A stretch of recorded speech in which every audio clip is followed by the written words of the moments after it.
Good evening. My name's Chuck Iovan, and I'll be presiding over this evening's meeting of the Planning Board, May 14th, 2025. This will be a joint hearing with the City Council Ordinance Committee.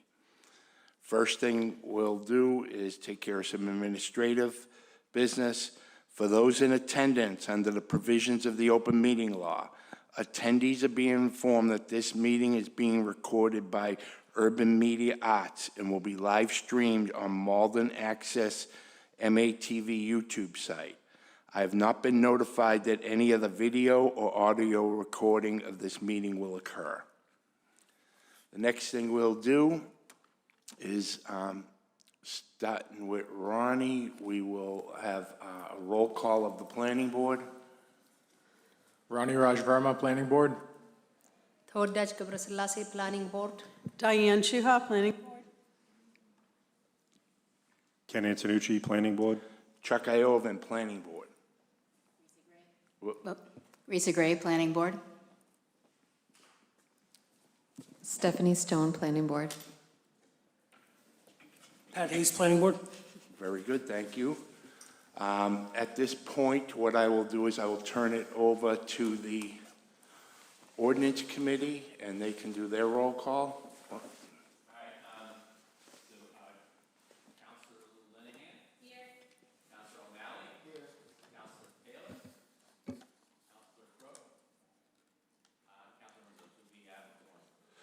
Okay, thank you very much, Councilor. I think we're going to move those mics down to you guys, so you have something to speak into. Apparently we're not, there's no cord, so let me check that side. You can go ahead. Okay. So, the next thing we'll do is I will ask Diane Chuha to read the notice. She's going to read all the notice for all the council papers, and then we'll take the items up individually. So, Diane? The Malden Planning Board and Malden City Council Rules and Ordinance Committee will jointly hold a public hearing in the Herbert L. Jackson Council Chamber, Malden City Hall, 215 Pleasant Street, Malden, Mass. At 7 p.m. on Wednesday, May 14th, 2025. In accordance with Section 12.32.050 of Title 12 of the Code of the City of Malden, MCC, regarding petitions for zoning amendments as proposed in City Council Papers number 153/2025, 171/2025, 172/2025, 185/2025, and 186/2025, to amend the following sections of Title 12 MCC as follows. Yeah, it's okay. Section 12.12.090.B.5.B MCC, Use Regulations, Offsite Off-Street Parking Lots, CCP 153/2025, to amend landscaping requirements and prohibit parking in landscaped areas. Section 12.20.020.1.5 MCC, General Off-Street Parking Requirements, CCP 153/2025, to amend landscaping requirements for yard areas. Section 12.20.020.1.12 MCC, General Off-Street Parking Requirements, CCP 153/2025 and CCP 186/2025, to amend landscaping and paving requirements for residential yard areas. MBTA Communities Zoning Overlays, CCP 171/2025, Section 12.08.1010 MCC, Establishment of Districts, and Section 12.08.020 MCZ, Zoning Map, to amend the boundaries of Subdistrict MBTA Communities Multifamily Overlay District Medium Density 1, MCMOD-MDI, as follows.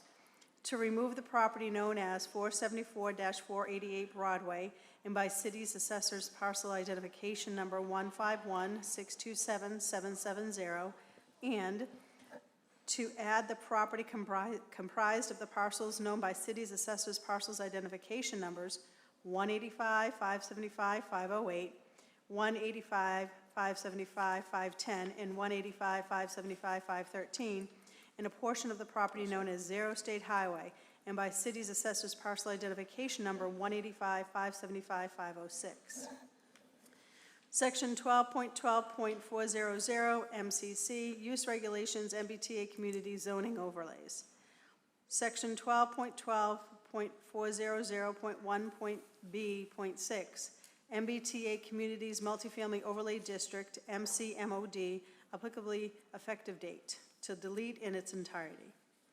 Section 12.12.400.1.c.3, MBTA Communities Multifamily Overlay District, MCMOD, MCMOD-MD1, Subdistrict Development Limitations, to delete in its entirety. Section 12.12.400.2.b.5, Mandatory Mixed-Use Overlay District, MMUD, applicability effective date, to delete in its entirety.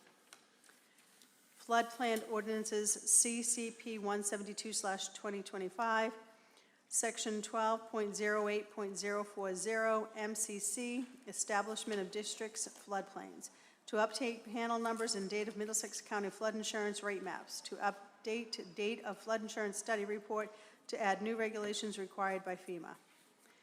Section 12.12.110 MCC, Use Regulations, Floodplain Districts, to update notice provisions for Department of Conservation and Recreation. Section 12.32.060 MCC, Definitions, to amend existing definition of development, floodway, regulatory floodway, and structure, and to add a definition for functionally dependent use, high adjacent grand, historic structure, new construction, recreational vehicle, special flood hazard area, start of construction, substantial repair of a foundation, and violation. Section 12.12.030 MCC, Table of Use Regulations, CCP 185/2025. For daycare centers, nonprofit schools, and religious facilities, to amend a table for Residence A, Residence B, Residence C, Residential Office, Neighborhood Business, Central Business, Highway Business, Industrial 1, and Industrial 2 zoning districts, to allow by site plan review as per site plan review regulations ordained by CCP 356/2024. Section 12.16.080.c MCC, Usable Open Space Requirements for All Districts, CCP 186/2025, to amend requirements of open space criteria.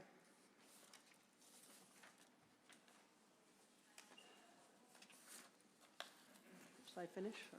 Yes, Okay. please. The full text of the proposed zoning amendment, City Council Papers number 153/2025, 171/2025, 172/2025, 185/2025, and 186/2025 are available for public review on the City of Malden website at cityofmalden.legislation.aspx, and with the City Planner Inspectional Services, Room 330, and the City Clerk, Room 220, Malden City Hall, 215 Pleasant Street, Malden, Mass. Thank you, Diane. The first paper we're going to take up tonight is CCP 185/2025. Councilor Winslow is the sponsor. Councilor, until they get the microphones sorted out, you want to introduce it at the podium, please? Thank you. All right, Councilor Winslow for this paper. This is, I appreciate Planner Romero noted as we had passed the site plan review for educational, religious, and child care facilities. We, as an oversight, we had not focused on updating the table of uses to make sure that they reflected site plan review. I mean, the current table has a lot of yeses, on that. The intent of the amendments we had adopted was to make all these uses subject to site plan review. So that's the basic change, is for daycare centers, nonprofit schools, religious facilities in all districts to have site plan review. And that was really what was reflected in the ordinance that was adopted, where it was an oversight to not make that change in the table. So that's the main purpose of it. So it's sort of a technical update. So that's the purpose of this. So we had the long discussions about site plan review. So this is just a technical update. And I thank you for Ms. Ramiro for catching that. Thank you. Thank you very much, Counselor. And as you said, this is pretty straightforward. It's just catching up administratively on a paper that we covered a few months ago. So we will be able to address that. Does anyone have any questions for the counselor or for Michelle about this paper? Does anyone on the ordinance committee have a question?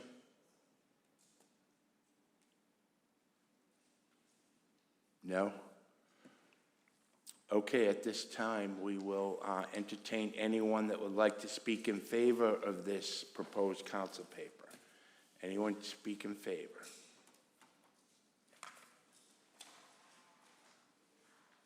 Diane, do you have anything to read in favor?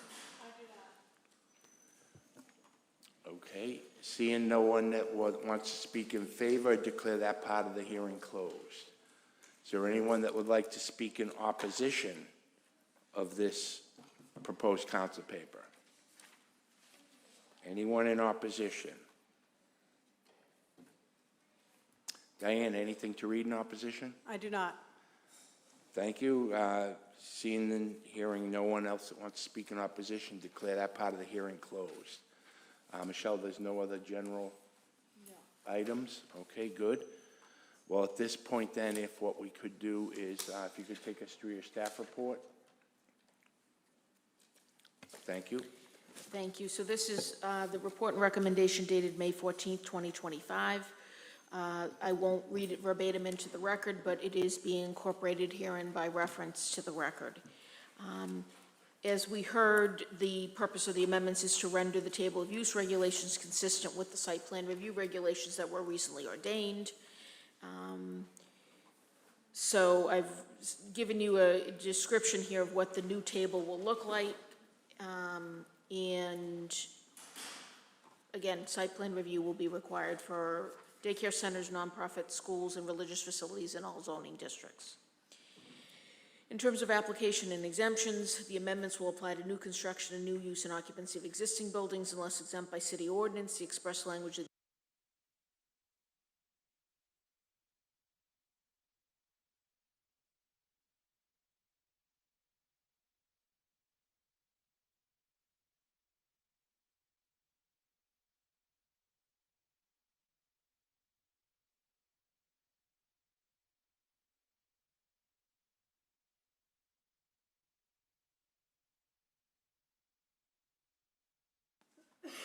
Thank you. Thank you, Anthony. Or state law, and which would exempt the subject of a building permit, a special permit issued before the first publication notice of the public hearing, which was April 25th, 2025, or the State Permit Extension Act. I will note there are two applications for tentative approval of preliminary plans filed under the subdivision control law that may be subject to the exemption, which is a zoning freeze in effect at time of submittal for 8 years, provided that a definitive plan is submitted and approved within 7 months. Those are two permit applications listed here. One is permit application CMID 069525-2024 regarding 17 Columbia Street, 25 Columbia Street, 12-24, Lebanon Street and 28 Lebanon Street. Second is permit application CMID 069527-2024 regarding 12 Jacob Street, 16 Jacob Street, 20 Jacob Street, 31 Granite Street, 4 Laurel Street, 50 Laurel Street. And also I will note that there is a permit application regarding 31 Granite Street, which is permit CMID 069474-2024 that is being considered exempt as well. The effective date is the date of the City Council's vote to ordain the amendments unless otherwise specified. The City Council must act on the amendments within 90 days after the public hearing closes. Otherwise, a new duly advertised public hearing must be held. Accordingly, if the public hearing closes tonight, May 14, 2025, the final date for action is August 12, 2025. The standard of review, the planning board's review and recommendation of the proposed zoning changes should be directed by substantive planning objectives, community need, and general welfare. This is before you to make an advisory recommendation to the city council. City council will receive your recommendation, and then will decide whether to move forward to ordain the amendments. So the recommendation I'm making to the planning board, which is prepared prior to the public hearing, is that the planning board recommend to the city council approval of the proposed amendments as submitted. And, Mr. Chair, I don't know if you want to note that member Eric Henry arrived. Yes. While the notice I was was going to do being. that after you finished. Okay, while the notice was being read, yeah. Yes, while the notice was being read, planning board member Eric Henry is in attendance and has been in attendance for the whole hearing.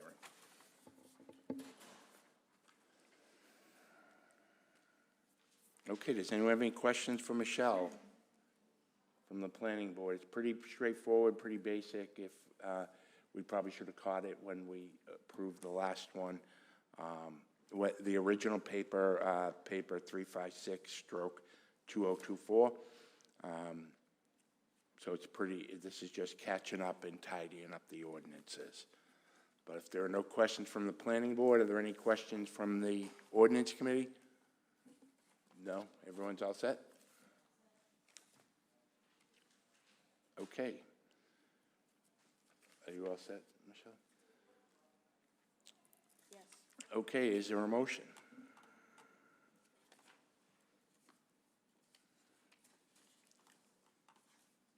Diane Chuha. Make a motion that we approve planning board recommendation. Okay. Is there, oh, That you will recommend to the city council approval. Correct.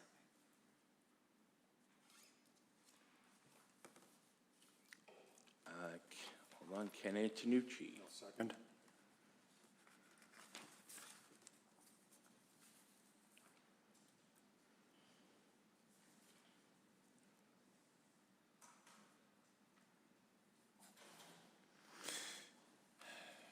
Okay. Let's see, give me a moment. A, B, C. Okay, Michelle, when you're ready? Ken Antonucci, Yes. Diane Chuha, Yes. Tawadej Gebrselassie, Yes. Risa Gray, Yes. Patrick Hayes, Yes. Eric Henry, Eric Henry, Planning Board, yes. Stephanie Stone, Yes.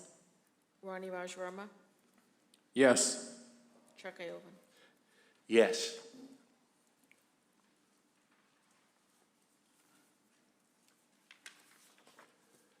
Okay, thank you very much. That's been approved, 9-0. Planning board will make a favorable recommendation for the approval to the city council. Okay. The next item we'll take up is City Council Paper 171/2025. This is the one that has to do with updating the MBTA zoning.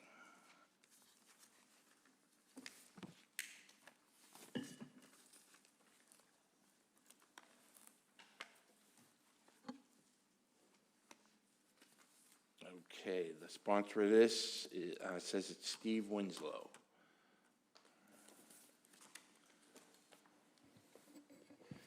You want me to go? Yes, if you All right. could just present what this is and then. Yeah.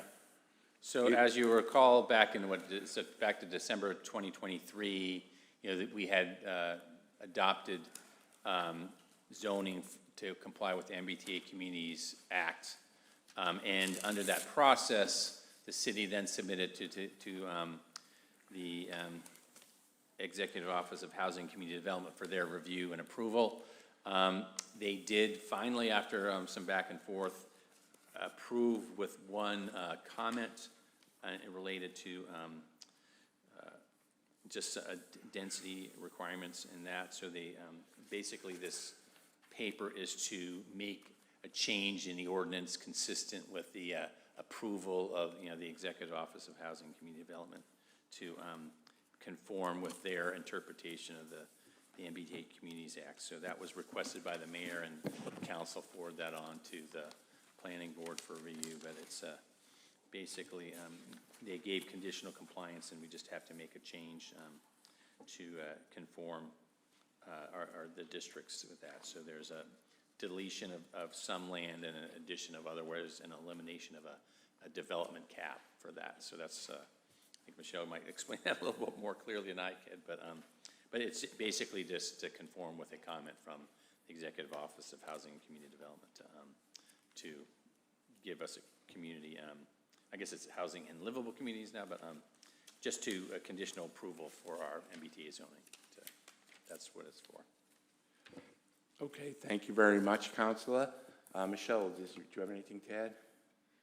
I will just call your attention to, as Councilor Winslow said, there's a memorandum from Mayor Christensen, which we can read into the record when we get to that, but I wanted to call your attention to the letter, which is from the Executive Office of Housing and Livable Communities, dated November 8th, 2024. That's included in your package, and that is on page 2.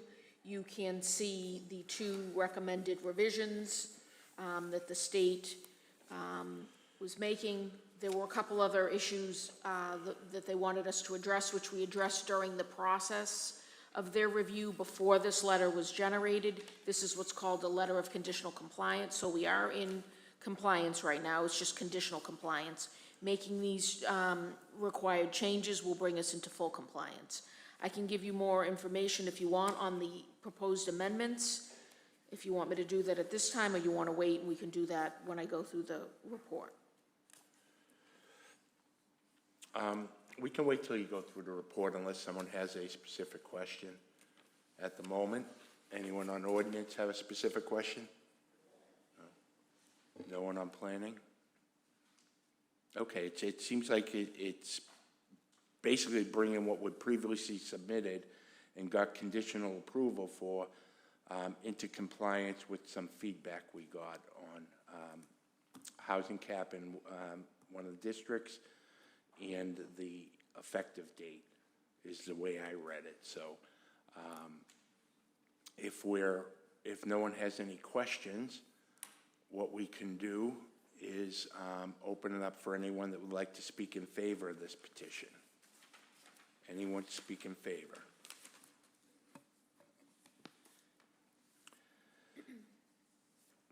Diane, do you have anything to read in favor?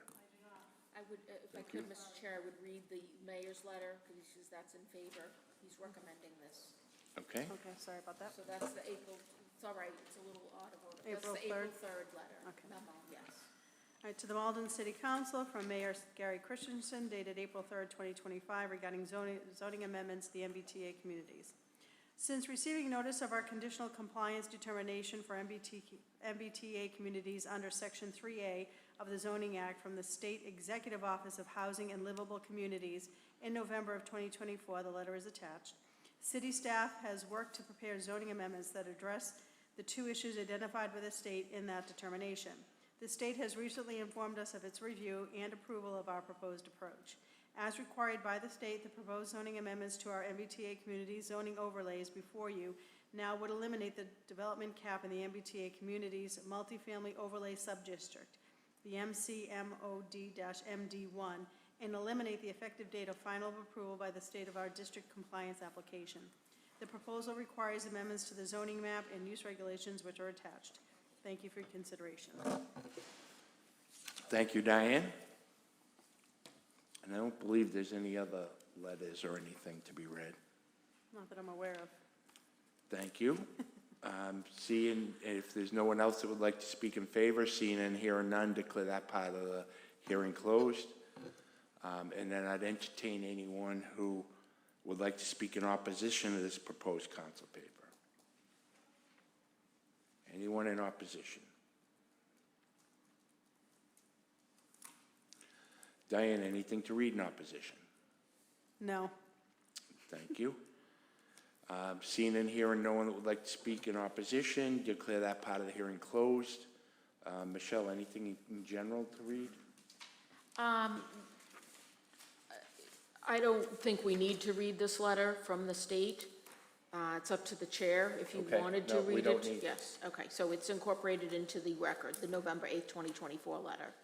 And that is from, it's to Mayor Christensen, and it is from Edward M. Augustus Jr., who's the Secretary of the Executive Office of Housing and Livable Communities. Okay, thank you, Michelle. At this point in time, can you take us through your staff report? Yes. So this is the report dated May 14th, 2025, and I will not read it verbatim into the record. It's incorporated herein by reference into the record. As I mentioned earlier, you do have a copy of the conditional compliance letter. You also have in your package the full text of the proposed amendments. That's in City Council Paper 171 of 2025. You have the memorandum from Mayor Christensen dated April 3rd, 2025, which we just read. You also have in the package the Malden MBTA community zoning overlays ordinances that were enacted by the city in 2023 that the council referenced.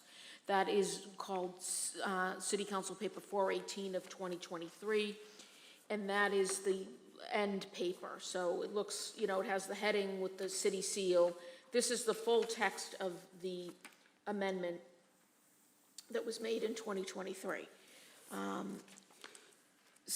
Just briefly, we'll go over this. The state law requires Malden to have zoning ordinances that allow 6,930 multifamily housing units by right. This is a state set capacity, and it is 25% of the total housing units per census 2020. These units, the zoning must allow these units in districts, a minimum of 31 acres. And again, this is a state set district size. It's based on developable land area within half mile of a transit station. And also 50% of the units and acreage must be located within half mile of the MBTA rapid transit stations at Malden Center or Oak Grove. State law also allows Malden to have zoning ordinances that allow a maximum of 25% of the required units to be in mandatory mixed-use developments. So the map that you have here, that's the full-size map, this is showing the proposed changes. So as we heard, the amendments were identified by the state, and they're required for the city to achieve full compliance. The amendments update the city's ordinance to render it in compliance with the requirements of the law regarding unit capacity, so that's the 6,930 number, and remain consistent with the potential growth capacity impacts that the city considered when the ordinance was enacted. So the first change has to do with subdistrict, what's called MCMOD MD1, which is the MBTA Communities Multifamily Overlay District Medium Density 1. So the amendments will update the zoning map, and that is what this is showing on this map. The one parcel in that subdistrict would be removed. That's the 474 Broadway parcel, and a portion of the Overlook Ridge Development Site will be added. That's an undeveloped portion, will be added to that district. The second part of that amendment is to delete the development cap language that's contained in the provision. That's contained in the ordinance. So there was actual language that said there is a development cap in that district, limitations on the overall amount of development within that MCMOD MD1 district. So that language is proposed to be deleted, and these two boundary changes are proposed in conjunction with that. The second set of amendments has to do with the effective date. There were two. The effective date that the city included is included here on page 2. It's stated that the effective date of this ordinance shall be the date of final approval by the Commonwealth of Massachusetts of the City of Malden's district compliance application filed pursuant to this new law, which is Mass General Laws, Chapter 48, Section 3A. So the state has advised we are required to remove that effective date. So with the removal of that effective date, any amendments would be the date the city council votes. The state has advised us that with these amendments, the state stands ready to approve our application.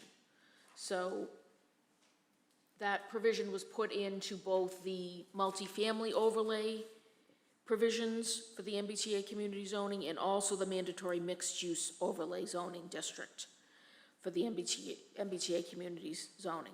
So that's why there are two sections that need amendment, to remove that effective date from both those sections. So, does anybody have questions about that, or? I don't see anyone Okay. looking for questions. Anyone on the ordinance committee? No?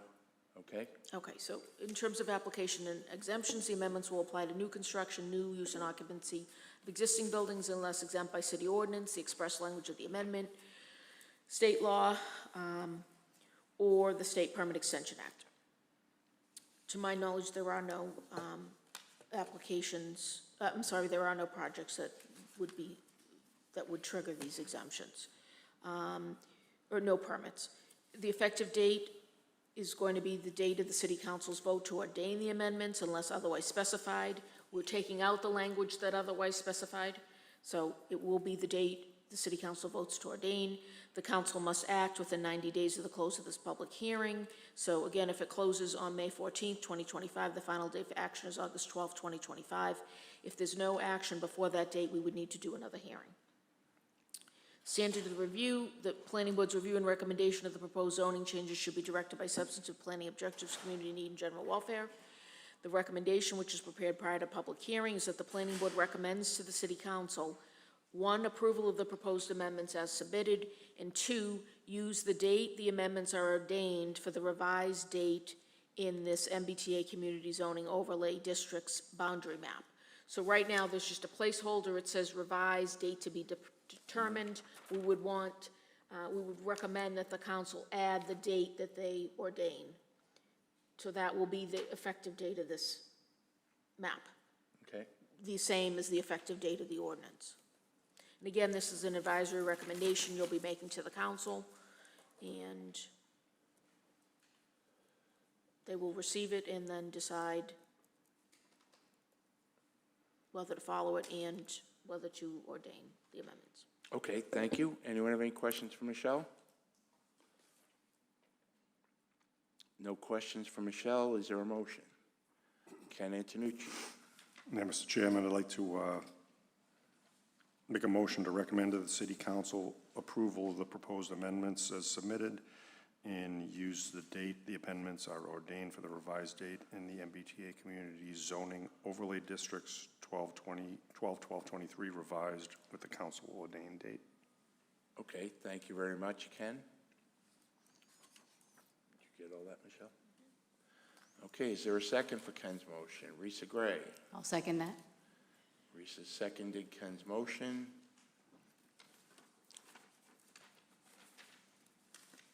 Okay. Let me know when you're ready for the vote. Go ahead. Ken Antonucci, Yes. Diane Chuha, Yes. Tawadich Gebrselassie, Yes. Risa Gray, Patrick Hayes, Yes. Eric Henry, Yes. Stephanie Stone, Yes. Ronnie Rajverma, Yes. Chuck Oven. Yes. So that has been approved. The planning board will make a recommendation to the city council approving the amendment as proposed with the note that the map needs to be updated on the date the city council ordains it. Thank you. The next item we will take up is City Council Paper 172.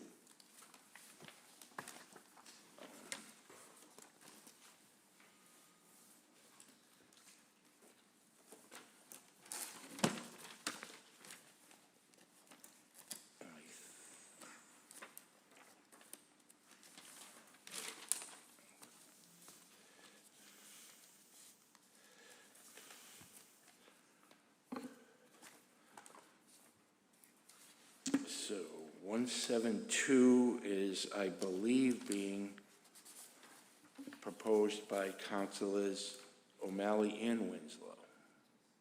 Winslow and O'Malley. So, I don't know who wants to introduce it. No, I think that's just Steve.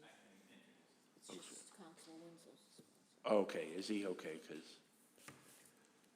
very good.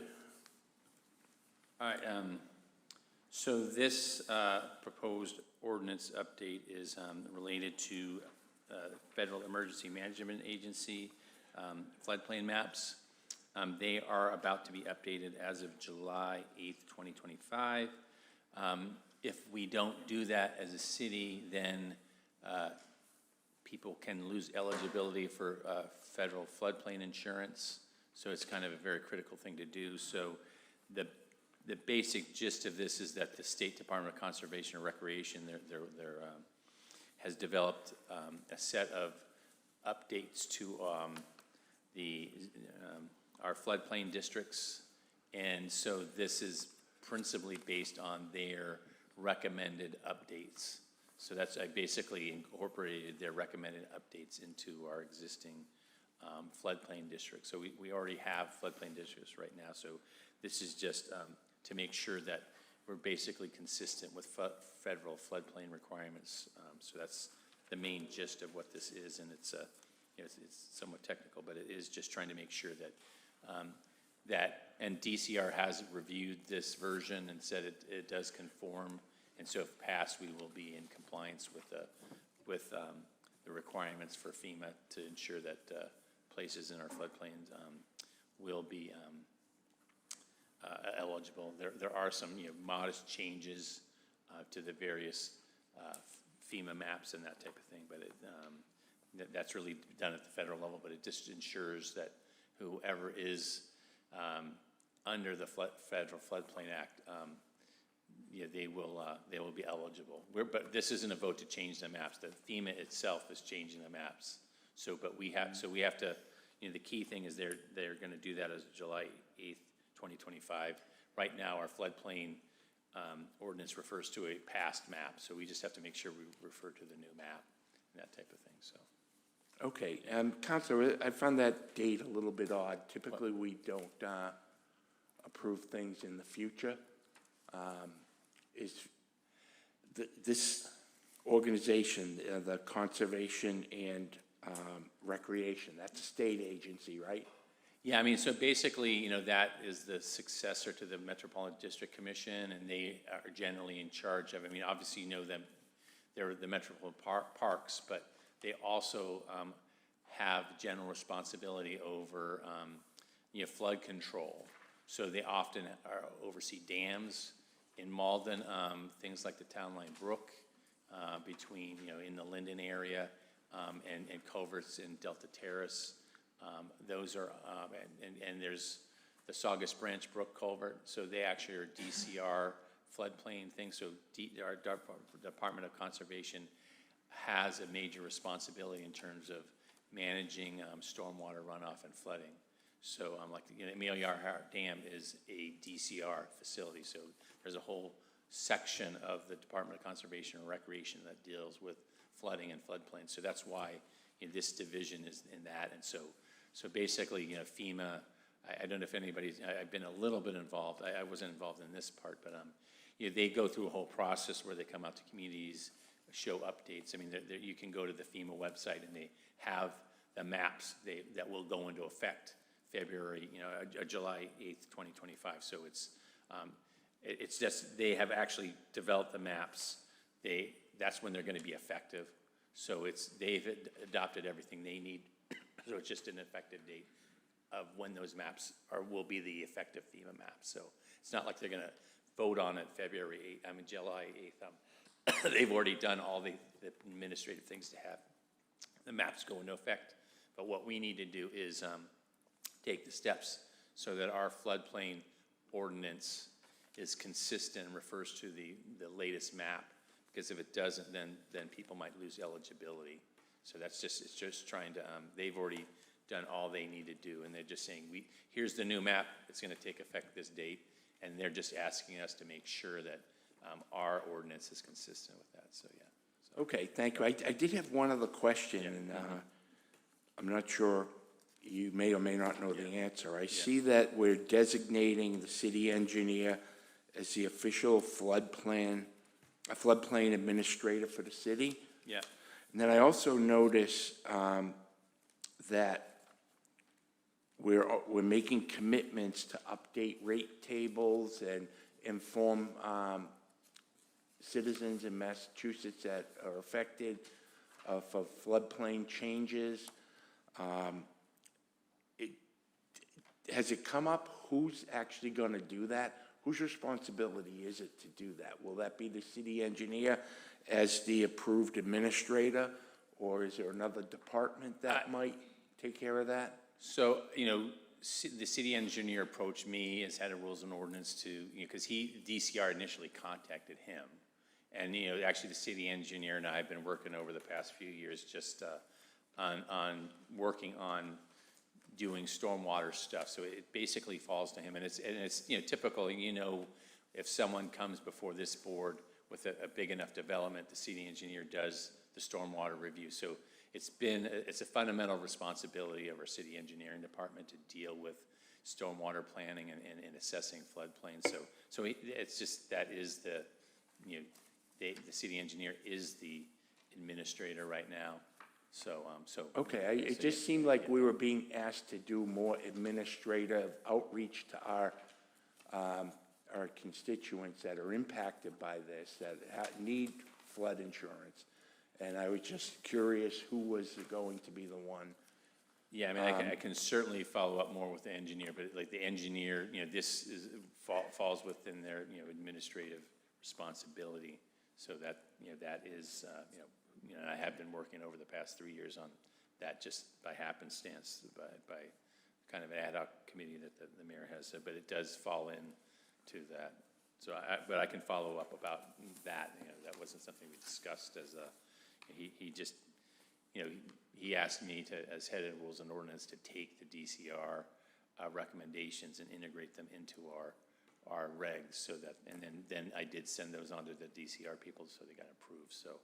Okay. But we didn't talk about the actual administration, that type of thing. But, we do right now, like on lead pipes and that type of thing, the city engineer has staff that outreaches to residents and that type of thing. So it is a capacity the engineering office does have. So I just don't know if they've done this in particular, but, and I don't know. I know I wasn't, I don't know if anybody in Malden was involved in any of the FEMA map updating, but I know when I was a conservation agent in Somerville, they do have a public process as they adjust the maps and that type of thing. So there is a process that FEMA goes to updating the maps. So I can follow up with the city engineer on that. But. Okay, thank you. And Michelle, you have Yeah, something, I Chair? think if I understand, Chair, you're asking about this new requirement regarding variances of building code floodplain standards. So now the city is going to have to obtain and maintain a record of the hearing of the State Building Code Appeals Board and issue notice to property owner of increased flood insurance policy premiums and increased risks to life and property. Those are the two new administrative requirements, as I understand. Is that what you're asking Yes. about? Okay, you're talking so, about number 9, is that? yeah, so it's number J, so it's 1J in the staff report, but in your, in the red line version, this has to do with if somebody seeks a variance, the building code contains floodplain standards. If somebody seeks a variance and obtains the variance, it may increase risks and impacts to the flood insurance policy. So that's why they're now requiring that the city obtain the records of that appeal in the variance being granted and then notify the property owner regarding these potential impacts. So Right. I had the chance to speak with Nelson Miller, the building commissioner, who's here tonight, if you want more specifics, because he would be the one that receives the notice from the State Building Code Appeals Board. So he'll receive the notice that somebody's been granted a variance. Okay, so So- somebody done via the building commissioner's office rather than the engineer? No, I'm just saying he's gonna receive the notice. I can't speak to where it will go from there. If if the city engineer, Yem Lip, is the administrator, that will have to be resolved. But I'm just noting that notice is gonna go to the building commissioner. Okay, All right, good point, yeah, I guess we'll have to have the, building commissioner and the engineer figure out the best way to. I do see the building commissioner here. Mr. Miller, do you have anything to add? Have you even discussed this with the engineer, or is this something you've considered yet or are anticipating? Yemlip and I haven't discussed this yet. I can say that, floodplain administration, as far as building code is concerned, it's governed through the building code, and then local municipalities are allowed to make their own more strict regulations. It's one of the few things in the building code that I, as the authority having jurisdiction, don't have the ability to make decisions on outside of the code. You have to actually go to the building code appeals board to get variances of those from those rules and regulations. So if someone were to attempt to get a variance of some of those rules or regulations which exist within the building code, then I would get notification of that from the state. So I don't think I have a good answer to your question as far as who would be the person to notify residents. I'm tempted to think that if a resident is applying for a variance to the building code appeals board, they're going to receive notification of that also. I don't know if that qualifies under this ordinance or not. So I think there's more discussion to be had about it. Okay, and I was just more curious. It sounded like the state was requiring a process and procedure that was new to our city, and I was just wondering which department it would fall in, and are these people aware of it? Because I'm not disputing the fact that the state's requiring it, so we're going to have to do it. We're going to have to comply with it. So I was just more curious who is lucky enough to inherit this new work from the state.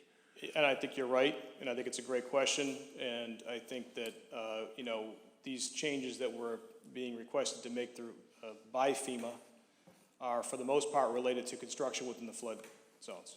So, not necessarily, other types of construction that involve, the movement of water from here to there. So, Okay. I think it's something Yem and I would probably have to sit down and figure out. Okay, thank you very much. Appreciate your insight.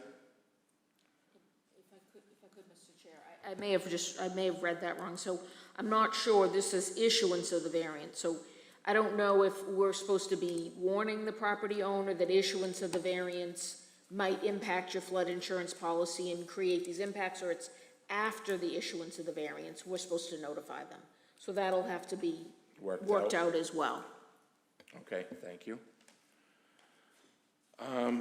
Yeah, those are the only questions I had on it. Again, this sounds like something that we're being required to do by the state, and this council paper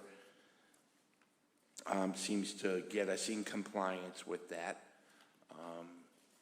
I don't know if anyone has any questions for Michelle or has any questions for the counselor? No? Any questions from the ordinance committee? No? If there's nothing, then I'll entertain anyone that would like to speak in favor of this proposed council paper. Anyone to speak in favor? Diane, do you have anything to read in favor? No. Okay, seeing and hearing no one that wants to speak in favor, declare that part of the hearing closed. Is there anyone that would like to speak in opposition to this council paper? Anyone in opposition? Diane, anything to read in opposition? No. Thank you. Seeing and hearing no one that would like to speak in opposition, declare that part of the hearing closed. Anything in general, Michelle, that you need to add? No. Okay, thank you. Well, at that point then, if you could take us through your staff report. Okay, this is the report and recommendation dated May 14, 2025. I won't read it verbatim into the record. It's incorporated herein by reference into the record. You've heard about the reason we need these proposed amendments. They're being required by the Federal Emergency Management Agency, and these will apply to property in the city's floodplain districts so that they remain eligible for FEMA-sponsored flood insurance programs. I've given a summary of different provisions that are included in the proposed amendments. I'll just touch briefly on them: updating the date of the map that we heard about, updating the date of the study, designated the city engineer as the official administrator, some other more administrative ones, that we, update our language stating that a permit would be required for all proposed construction or other development in the floodplain district, updating requirements for the base flood elevations and floodway data in the various zones, requiring the building department to review the base flood elevation and floodway data in unnumbered zones as criteria decision-making, updating and elaborating on the requirements for subdivision proposals. We do have some requirements now, but this, as I said, update and elaborates on the requirements, requiring the city to submit certain technical data if there are changes in the base flood elevations, establishing the requirements for siting of recreational vehicles, the requirements for variances of building code floodplain standards, which we just discussed, which include notice to property owners.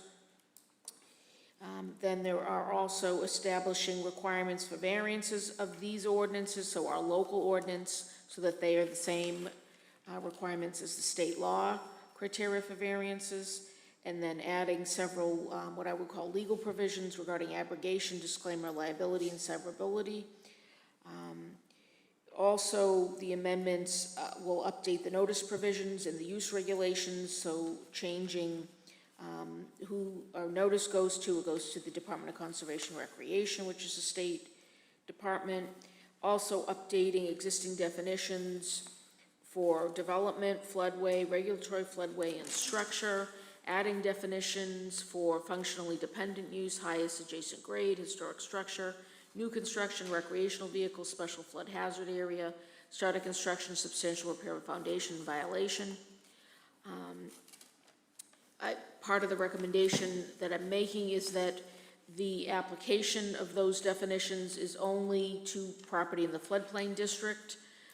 So each one of those definitions would have a recommended additional language that states that. In terms of application and exemptions, the amendments would apply to new construction and new use and occupancy of existing buildings unless exempt by city ordinance, the express language of the amendment, state law, or the State Permit Extension Act. The effective date is the date of the city council's vote to ordain the amendments unless otherwise specified. The city must act on the amendments within 90 days of the public hearing closing. So if that's tonight, the final date for action is August 12th, 2025. Otherwise, we'd need to hold another public hearing. Standard of review: the board's review and recommendation of the proposed zoning should be directed by zoning changes should be directed by substantive planning objectives, community need, general welfare. The recommendation is prepared prior to the public hearing. The recommendation, and again, this is an advisory recommendation I'll make to the city council, would be that the planning board recommends to the city council: 1, obtain review and approval of the proposed amendments by the city solicitor. I did forward these amendments to the city solicitor, and also did let her know, the city solicitor Alicia McNeil, that I was going to be recommending to the board that you recommend that she have the opportunity to review and approve these amendments before they're ordained. Second is that the council obtain review and approval of the proposed amendments by the building commissioner. Again, because there were legal terms involved in this, the city solicitor needs to, make sure those are in order. Same thing with these various terms that have to do with the building code and or responsibilities of the building commissioner. So we want to make sure that the building commissioner has opportunity to review and approve the amendments before ordaining. And then third, approval of the amendments as submitted, subject to the above referenced review and approval of the city solicitor, building commissioner, and with the following revisions. So add the following sentence to the end of all definitions that are the subject of the proposed amendments in City Council Paper 172 of 2025.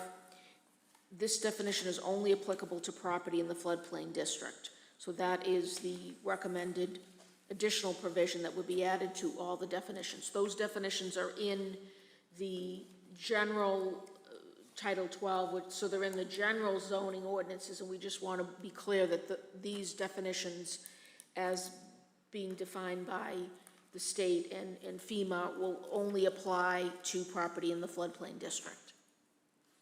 Okay, thank you, Michelle. Anyone have any questions for Michelle?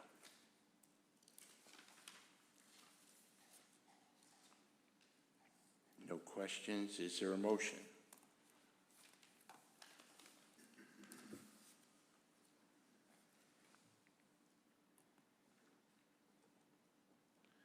Ken Antonucci. Mr. Chairman, I would like to make a motion to recommend to the City Council the three recommendations as read into the record. Is that sufficient? Do you want me to read right through them? Well, I'm waiting. Michelle's writing. I was going to ask her if that was, she's all set. Is that okay? I think that's fine. I literally just read them, Because you so just read yes, them, yeah, yes. Okay. Is there a second for Ken's motion? Diane Chua. I'll second. Diane Chua seconds. And give me a second to queue up everyone.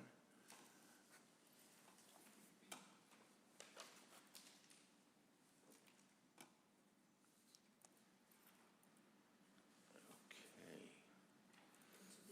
This is to recommend the three recommendations in the planning report and recommendation dated May 14th, 2025. Yes. Ken Antonucci, Yes. Diane Chua, Yes. Tawadej Gurvasalasi, Yes. Risa Gray, Yes. Patrick Hayes, Yes.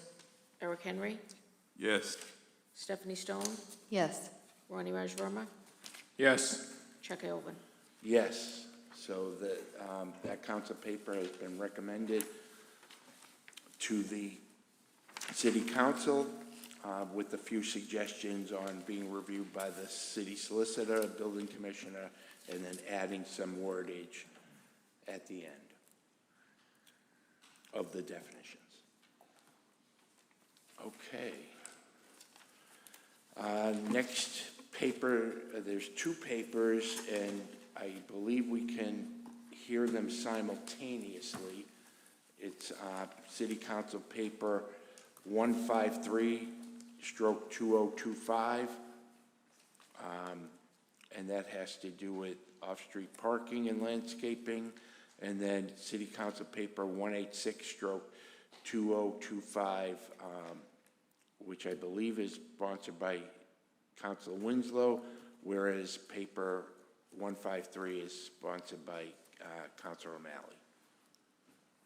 I'll start off, since Councilor Paper O'Malley's is first. Yeah, you're welcome to start us off. Thank you. So these slate of papers are related to a desire to increase open space in our community, and it also addresses some specific instances of what we feel is a misuse of the existing open space requirements, particularly related to like the use of overly compacted material such as crushed stone or stone dust. So what we've noticed is that people will, rip up all of their yards and just put down stone dust or crushed stone and use it as parking. It's not really being used as open space. So we're trying to figure out ways in which to incentivize people to actually keep their yards and not just extend it as an additional parking area. We're also looking to help encourage water infiltration on site. So we just talked about the floodplain district. One of the ways in which we can help reduce our flash flooding is to encourage water infiltration into the soil. So we're trying to figure out ways to do that. And this is been worked on between, again, myself, Councilor Winslow, as well as the city planner and the building commissioner, help get some good common sense amendments. It's kind of confusing. Oddly enough, the way our zoning is written, there was a lot of open space requirements in our parking regulations. And so that was what I originally focused on, but thanks to the city planner and the building commissioner, we also looked at addressing all residential uses, which I believe is what is in the third section. And then the only real question that I would, and I think that probably Michelle could do a better, more fuller explanation of the ins and outs of all of this. But one of the questions I would actually have for the city planner is how exactly does this impact, you know, 1s, 2s, 3s, 4s, 5s, multifamily? Because the reason why I originally went on this path of trying to increase open space is, did anyone hear the helicopters today? There was a story about helicopters today. I guess someone stole a vehicle and then dumped the vehicle on Mountain Ave behind 166 Mountain Ave. It's the Housing Families building. It was that building that ripped up all of its open space that actually got me on this journey.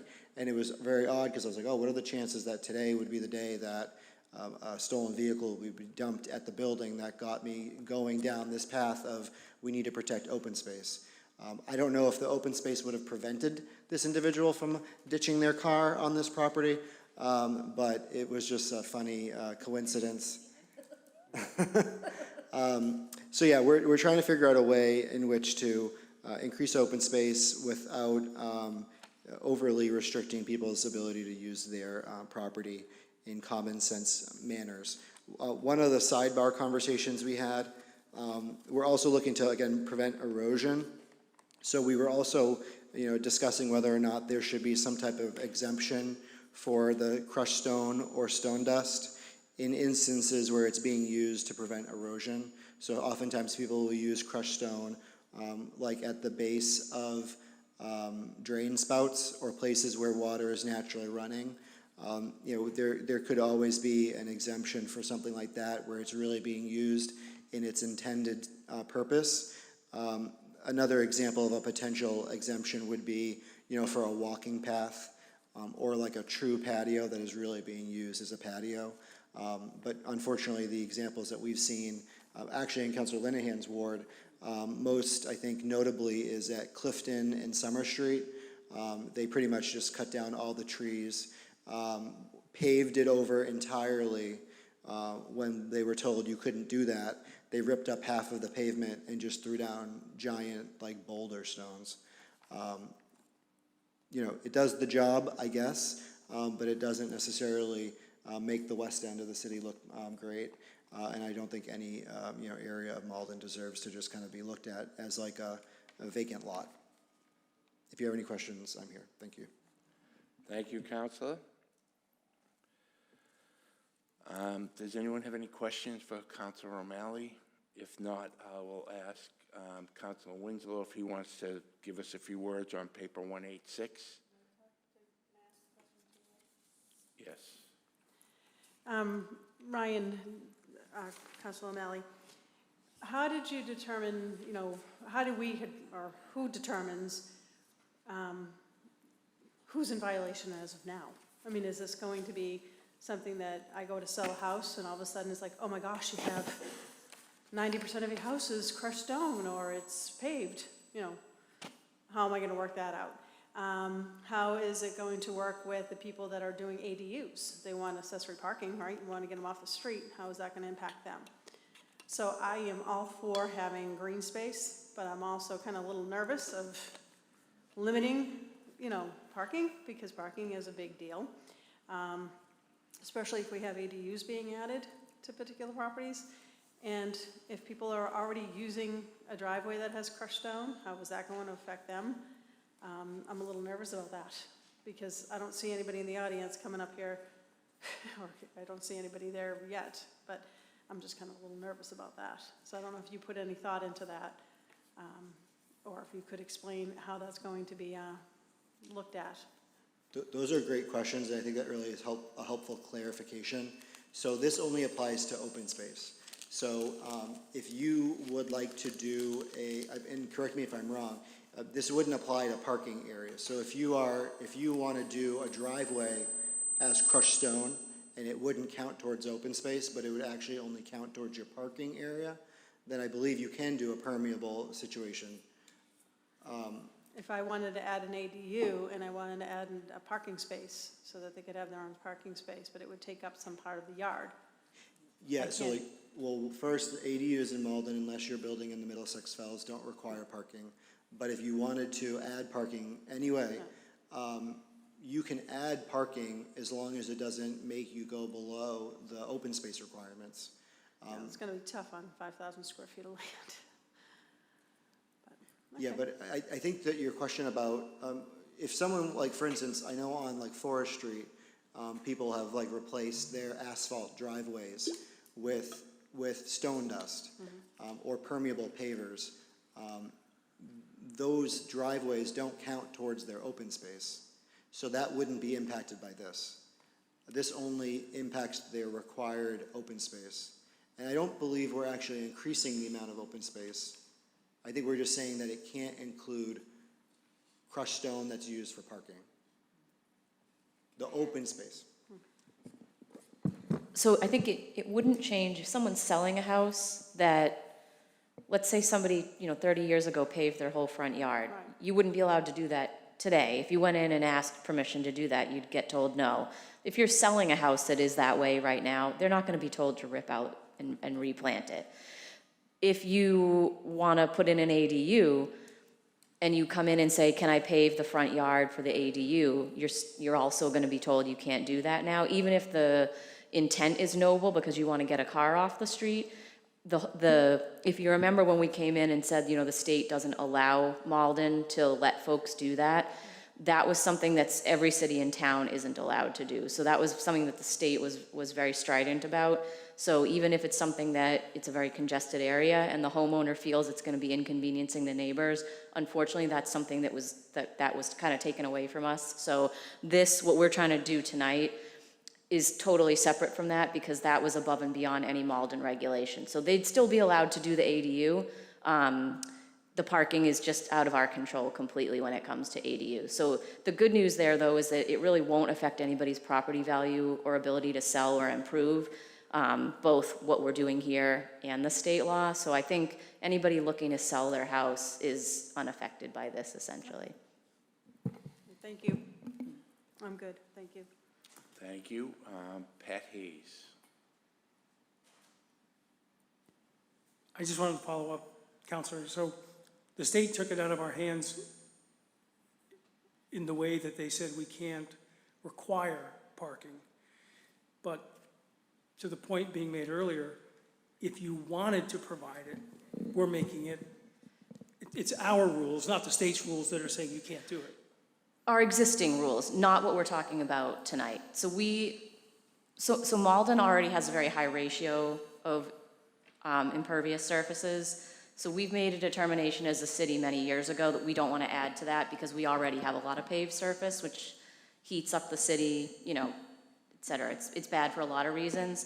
So many years prior to coming and doing this clarification that we're hoping to do tonight, we've said we don't want more than approximately half your yard to be paved. We'd like half of folks' yards to be open space. As it pertains to ADUs, if you have the room to do it, you certainly can pave a space for a new parking spot. If you're not going to hit that ratio and you have a large yard and you could enlarge your driveway and you want to give a space to your ADU that you're building and it's not going to carve too much into your open space that you're required to have, there's nothing stopping you from doing that. But you're right, it is our own rules that says it's 50-50. But the stone dust part of it, if for my ADU I wanted to put in a parking space out of stone dust, these rules say I can't do that. Well, as long as it's the right ratio, you can do it. actually, that would be a clarification for the city planner. My understanding is if you want your driveway to be crushed stone or something permeable that will allow for infiltration, you can do that. If it's overly, like, it's the open space that cannot be made of this. Why don't you? Mine. Well, no, I just shut it. But that's my understanding, is that it only applies to the open space, not to the parking areas. But I would defer to the city planner for a more definitive answer on that. Thank you. Do you want me to answer, Mr. If you would.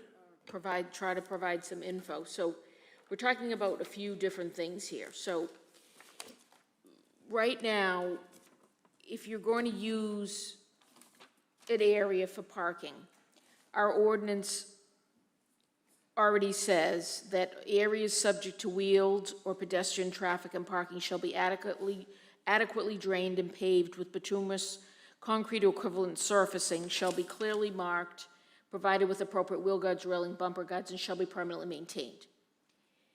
That is not the subject of this amendment. So if you're going to park, it needs to meet those requirements. You can't have crushed stone. To my knowledge, the building commissioner is here. He can clarify anything or correct me. But so there's already a requirement for paving, okay?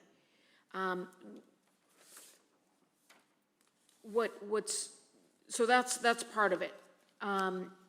What this amendment is proposing is in the section that talks about landscaping required yard areas, except where paved for parking or access. Okay, so this is where you're not using parking or access, which would need to meet that other requirement. That's where the idea is to update this. Currently, it reads, all other yard areas not paved or covered by buildings shall be landscaped, mulched, covered with crushed stone, or otherwise treated to prevent erosion. So the update to that's being proposed is it would eliminate the word crushed stone, okay, and specifically state, use materials that encourage on-site water filtration, and specify landscaping shall not include overly compacted materials like crushed stone or stone dust. So that's the example that they gave. Instead of a yard on the corner, it's all like white crushed stone. Okay, so that was their choice of landscaping. This proposed amendment, that wouldn't be an option. So they already can't park there anyway. So the parking thing is different.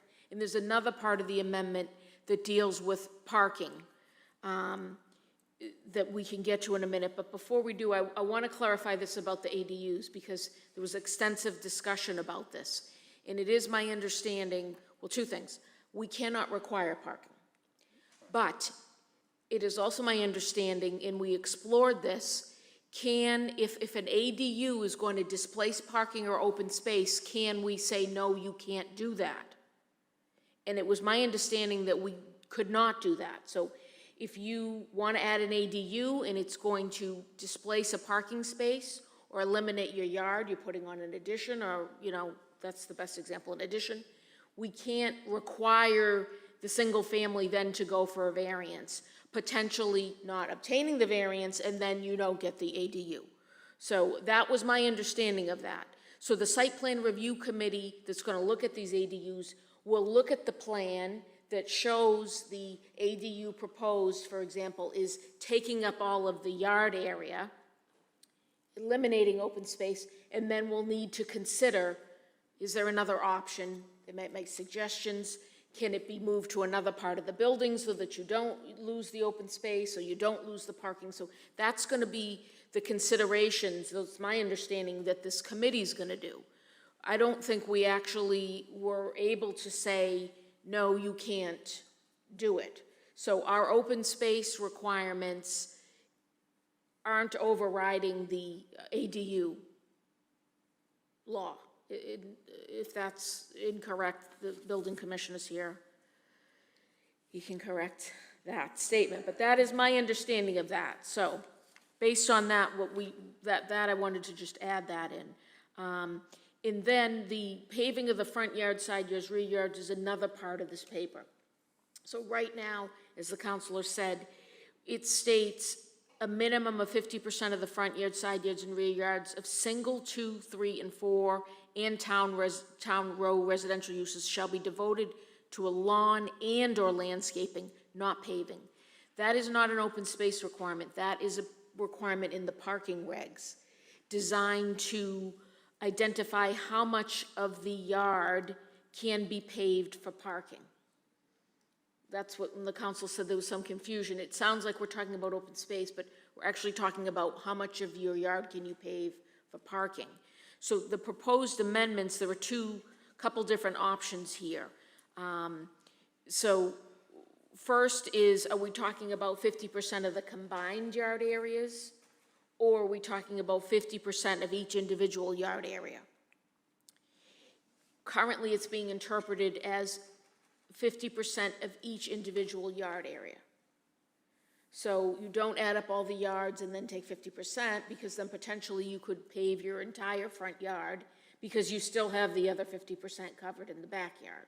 So right now, what the building commissioner and the department does is they would request a plan if you're going to enlarge or add paving, show all the yard areas, show what percentage is currently paved, and then figure out the calculation of how much more can be paved to bring you up to that 50%. So if you're looking at adding to the side driveway or a driveway in front, or just adding a driveway in general, they're going to look at that and make that calculation. I want to just briefly note on the note that Diane was asking, so you can't, it's not just a matter of, well, we can sell the house because we did it. What's been happening is, you know, we get reports of, hey, the whole yard's been paved over, or, you know, the house is for sale and it looks like it's all new pavement. So there is now what's called a permit for paving, a paving permit, right? So if they're gonna do any paving, they're supposed to come in and file that plan I was talking about. So there's proof of what complies with the ordinance. What's happened is there've been cases where people come in and then they are looking at older photos or having to submit proof that, hey, this was paved 30 years ago. I didn't just pave it, you know, because from when this ordinance went on the books, which was just in 2016, I'm sorry, it went on the books in 97, applicable only to single and two. It got updated to apply to, at that time it was only front yards. It got updated to include side yards, rear yards, and apply to 3, 4 in town houses in 2016. So we do sometimes get that question. People are coming in trying to explain when and prove when it was paved. As the council said, that house on Clifton Street, that was clear that they did it, and they did it recently, and they were ordered to remove it, but they put the landscaping they wanted, and they guess they wanted the crushed stone. So under this, this would not apply to them, because they already have that in existence. But anyway, so the question, a couple things, is you're talking about combining the yard areas or looking at 50% of each individual, and then also talking about what is the pavement surfacing? Is it limited to just bituminous concrete, or can it be masonry, stone blocks, or other compacted materials like crushed stone or stone dust? Again, that's for parking, surfacing for parking. So, and then finally, while I'm talking, the other piece of the regulation that's being proposed has to do with off-site, so up until now, we've been talking about parking in yards that go with an existing house or dwelling, right? There's also a proposal to amend the regulations for off-street, off-site parking lots. So that's a standalone parking lot. There's no building on it, there's nothing else, or that might be a, you know, guard shack or something, but it's only a parking lot. It's not a residential use. There's also a proposal to update the landscaping requirements, again, to specify which materials may not be used. So you would not be able to use overly compacted surfaces in landscaping, because there are landscaping requirements for these standalone parking lots. So again, it's recommending that it's not overly compacted surfaces and prohibiting parking in landscape areas, which it already is prohibited, but this is just adding a clearer provision. So I just wanted to hopefully clarify a few things. I don't know if I did, or people have more questions. Well, we'll see if people have questions. Risa's been waiting a while. Risa? Thanks, Mr. Chair. Michelle, I wanted to ask you, you were clarifying just the parking portion, but there is a landscape, an open space component to this, correct? No open space component in the sense, In the proposal, though, I mean. okay, in the proposal, there is another, right, and then there's another I didn't get to that, right? Oh, There- okay. There is an open space requirement, but to the counselor's point, when you read some of this paving and landscaping requirements that are mixed in the parking, those aren't actual open space requirements. So there's no proposal to change the amount of open space required for any residential use or anything like that. But there is another part of the proposal that's correct. There is something in here Yes. relating to that. That is That's the- another part of, Okay. right, that has nothing to do with parking, it has to do with usable open space requirements And I for had a all question on that, districts. but are we not at that point yet? Yeah, we Paper didn't, 186, yeah, right? that's paper 186, Okay, we do you didn't want talk me to about wait that until we yet. get there? If you don't mind waiting, Yeah. I wanted to give Councilor Winslow an opportunity to speak on paper 186, if he had anything he wanted to share, or... No, I mean, I think it's just in the same vein, and that's why they're being introduced together. I mean, I think, since 1997, and then back in 2016, the council and the city has been working to really make sure that we have front yards that aren't just all paved. So that's been the trend, and what we've seen is that because of some, ambiguity in the language, people are pushing it. Sometimes people are totally blatant and just pave everything, but other people are using, techniques that are kind of, really not in the spirit. I mean, we want green or landscaping or whatever. I think that is the intent that, I think that is the intent, not just to have something that someone can park on, you can call open space. It's really to distinguish that, this is space that's, supposed to be reserved and open, and not parking.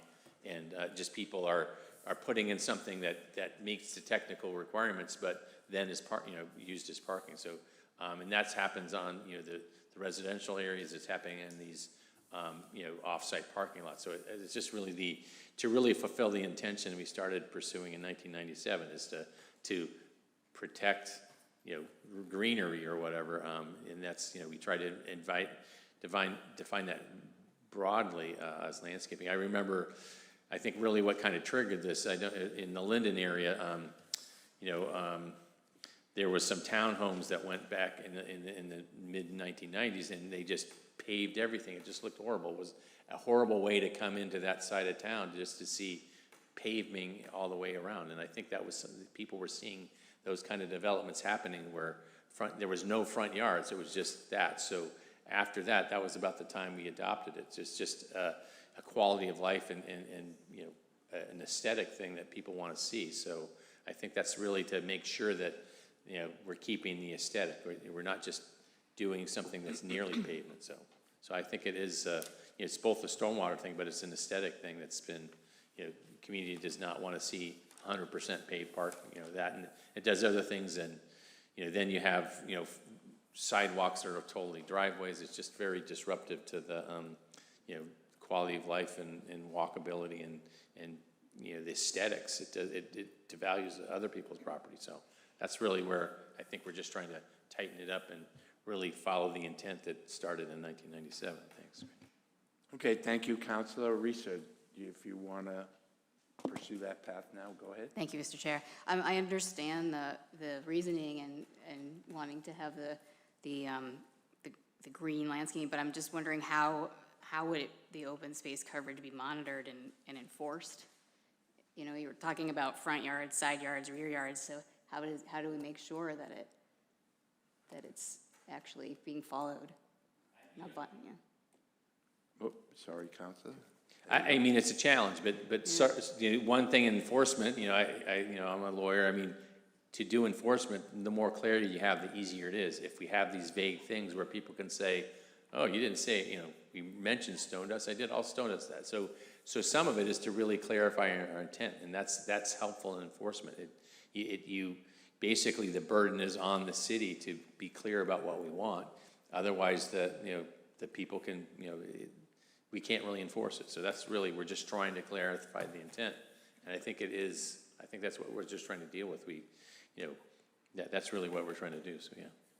But people don't necessarily need to ask permission to landscape their rear yard if they're doing it themselves, correct? So we might not even know it's happening.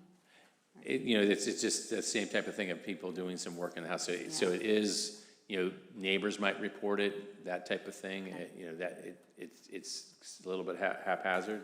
The building inspector can know. I mean, so it's not necessarily we're hovering over people's homes with drones or whatever. It is, but people that, you know, the most obvious things people do note, and if that's something next to your house, you may report it to the building commissioners.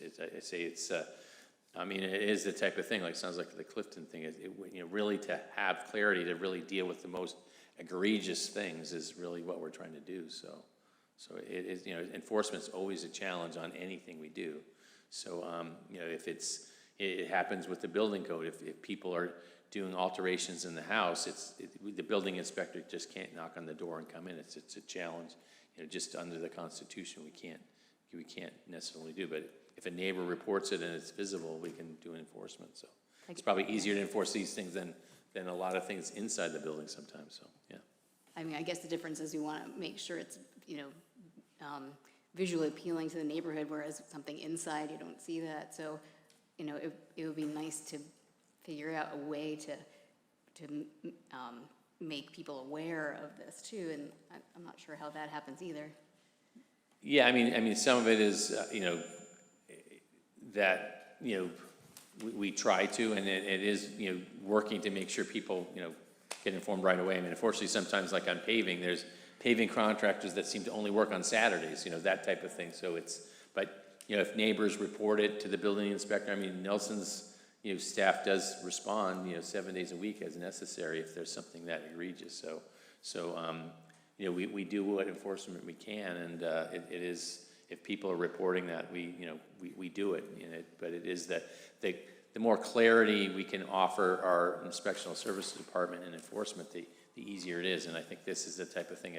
I don't think the intention of the 1997 and 2016 updates was to really just allow people to have some surface that's acting like pavement, but is not really the landscaping. So I think I don't know what the other councilors think, but that's just my observation as being in the community for this long and being on the, you know, voting on some of these follow-up on the paving permits and stuff like that. So it's hard, but it is, as a counselor, I might report something, or a neighbor will report something to me. I report it to the inspectional service department. So it is, you know, the eyes and ears of the neighborhood, but people do report it.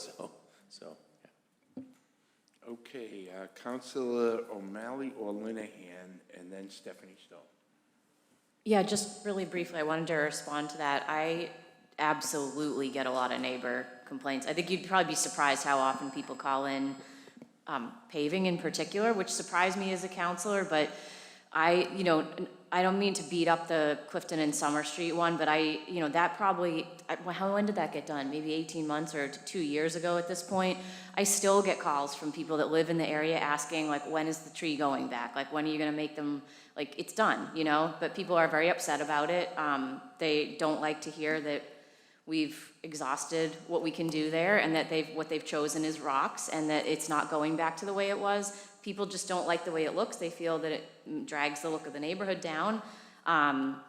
People complain about their neighbors a lot, and so I think that it's something that we hear about frequently as ward counselors. And I also do want to point out that, you know, if people are doing work on their house and they come in as part of a larger package and they're meeting with the building commissioner, or just coming in for a permit, this is something certainly that they would be communicated. If folks come to I would say for myself, if they come to counselors looking for recommendations of contractors, or who do you ask at the city, I always make sure to mention this, because I do think if you've moved from somewhere like Medford or Somerville's a bad example, if you move from somewhere like Medford or Melrose that maybe doesn't have the same requirements, I always make sure to mention this, because they don't have the same paving ratios that we do.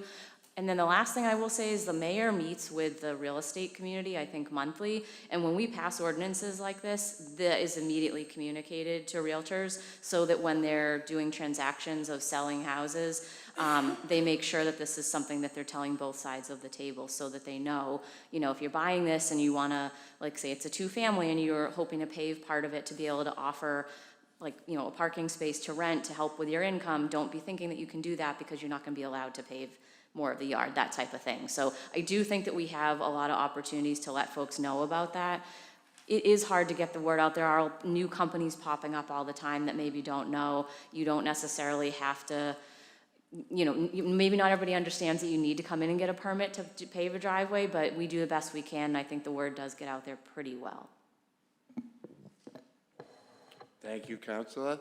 Stephanie Stone.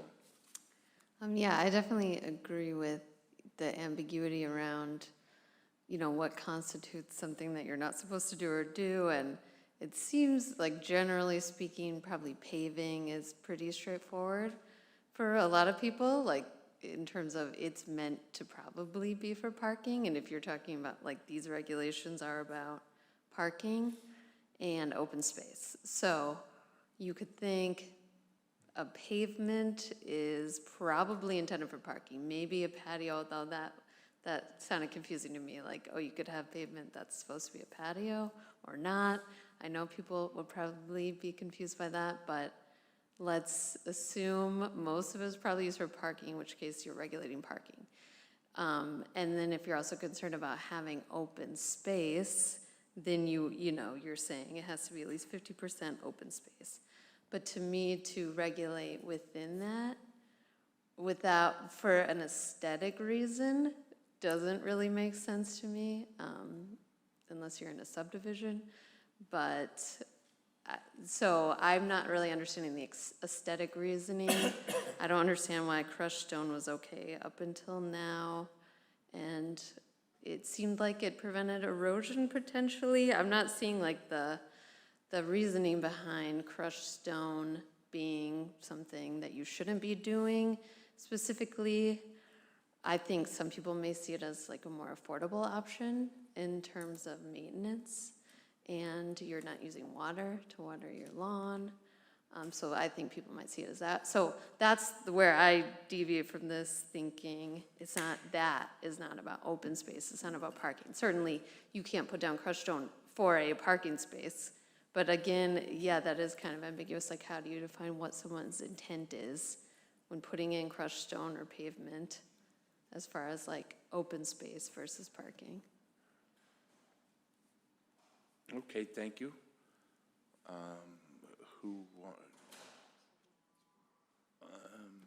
Councilors O'Malley or Linehan? Okay.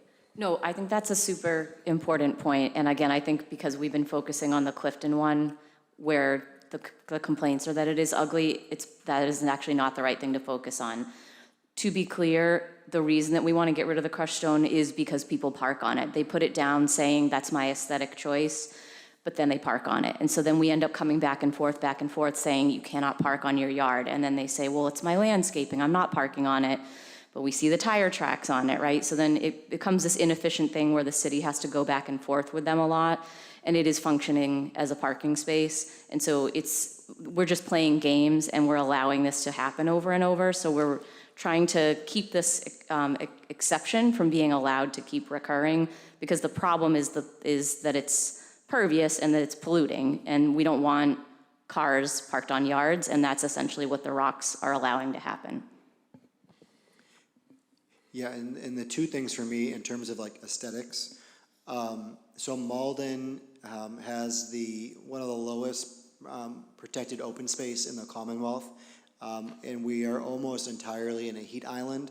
And so one of the things that we're also trying to encourage is the planting of shade trees and plants and softscape that will help bring down the temperature of our community. Actually, this is a good plug for Greening the Gateway Cities. If you'd like a free tree, you can just Google Greening the Gateway Cities Malden, and you can have the DCR come out and plant trees on your property for free. The only thing you need to do is water it. So there's that in terms of, I guess, that you can kind of call that aesthetics. The thing I would say, though, is, you know, I actually don't mind the look of a crushed stone driveway. I don't mind the look of a paving stone driveway or pavers.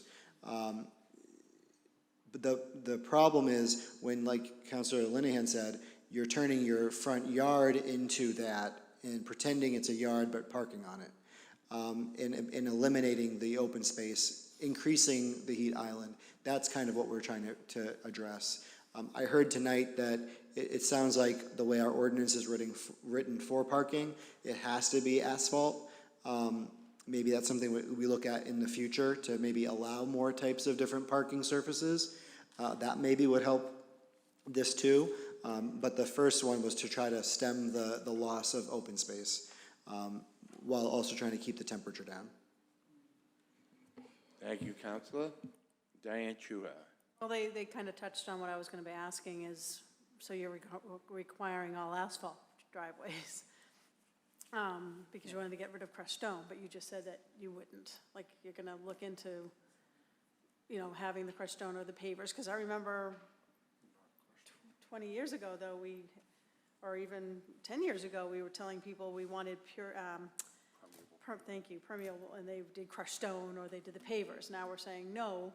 You know, that's what I was thinking in my head. You're saying no to that now for parking too, and it doesn't make sense. And, you know, like I said, if I have a paved patio, if I use asphalt paving up for my 2 cars, and then beyond that I have pavers that I'm using as a patio, right?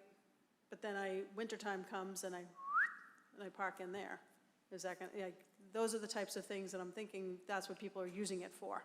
It's not for every day, but it's going to be one of those times when you have, you know, 18 inches of snow in one day and it's got to go somewhere. So, and then that's how you can get more cars off the street. So I'm kind of a little, you know, confused about all of this right now because I just think, I don't want the whole yard to be paved either, but I think permeable pavers is nice and the crushed stone, some areas look nice. Trying to get people not to park on it is going to be difficult no matter what you do. Especially if it's already been there. I can see it stopping now from here forward, but trying to go back is going to be difficult, but I don't know. I'm just a little concerned about that. And one other thing is, if I did have a property that I wanted to extend my parking, I can go for a variance, correct? There's still a legal aspect where I could say, could I go before the Board of Appeals and say, hey, you know, I know the zoning says I can't do it, but I'd like to go for a variance and extend it. So I do have that option. So you do have an option to fight it. Okay, that's all I needed to know. Thank you. Okay, thank you, Diane. Ken Antonucci. Yeah, I just wanted to clarify. So, I mean, we're talking landscaping. We kind of keep going back and forth. But for a parking spot, for something that's actually dedicated for parking, you cannot use crushed stone in the city of Malden, right? If I could, that's what I interpreted. I think that what's a little confusing is that, like, for instance, if you look at this piece of the planning report, 3B, the second alternate, it goes from the first page to the second page. That's on Page 1 of 2. It basically says no more than 50%. No more than 50% of any yard, front yard, combined side yards, or in rear yard of any residential property, excluding, may be used for parking. So again, no more, may be used for parking, or may be surfaced with pavement, including but not limited to bituminous concrete, masonry, stone blocks, or other overly compacted materials such as crushed stone and stone dust. So what we're saying is no more than 50% of the yard can be made of parking or pavement, and then we go on and list examples of what pavement might be. That's where I was getting the fact that I thought you could use crushed stone and stone dust for parking. Yeah. But then it sounds like there's another section of the ordinance that I wasn't aware of that says that parking must be bituminous asphalt. I think that is something that's not before us tonight, but does deserve more looking into, because personally, I would love for my driveway to be, granite cobblestones. I think that would look amazing. If that's not allowed by the zoning, we might want to look at it. I understand probably why they prohibited stone dust driveways, probably to reduce the erosion and like dust and dirt going down into the storm drains. So I think there's a way to do it. How we do that, to be determined. I think there was an environmental aspect of it where you didn't want vehicles parked on crushed stone or stone dust because the drippings of the oil don't get trapped and it actually gets into the dirt in the water table. But yeah, I agree. I think it is confusing here, and we're going back and forth between what's allowed in landscaping and what's allowed in paved areas. And bottom line is we don't want materials used in landscaped areas that people can park on, although it's going to happen. But I agree with the way you just, your last statement is, I think somewhere else in the zoning, it sounds like here in this paper, we're saying in the paved areas you can use crushed stone and stone dust, but I think elsewhere in the zoning, specifically for parking, it does preclude the use of stone dust.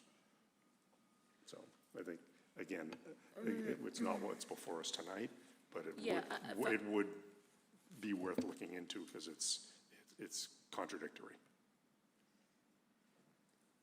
Okay, you all set, Ken? Michelle, you wanted to add something? Well, I was just going to add, so the section I was reading from is under parking, and it's called pavements. And it says bituminous, concrete, or equivalent surfacing. So it is my understanding that equivalent surfacing has been interpreted to mean these masonry and stone blocks, things like that, because there are driveways that have been done that way. That being said, this language in here is possibly extending it further. So at this time, we probably should seriously consider that. We don't want to create a conflict, right? So right now, that provision that we're discussing about possibly being amended only says 50%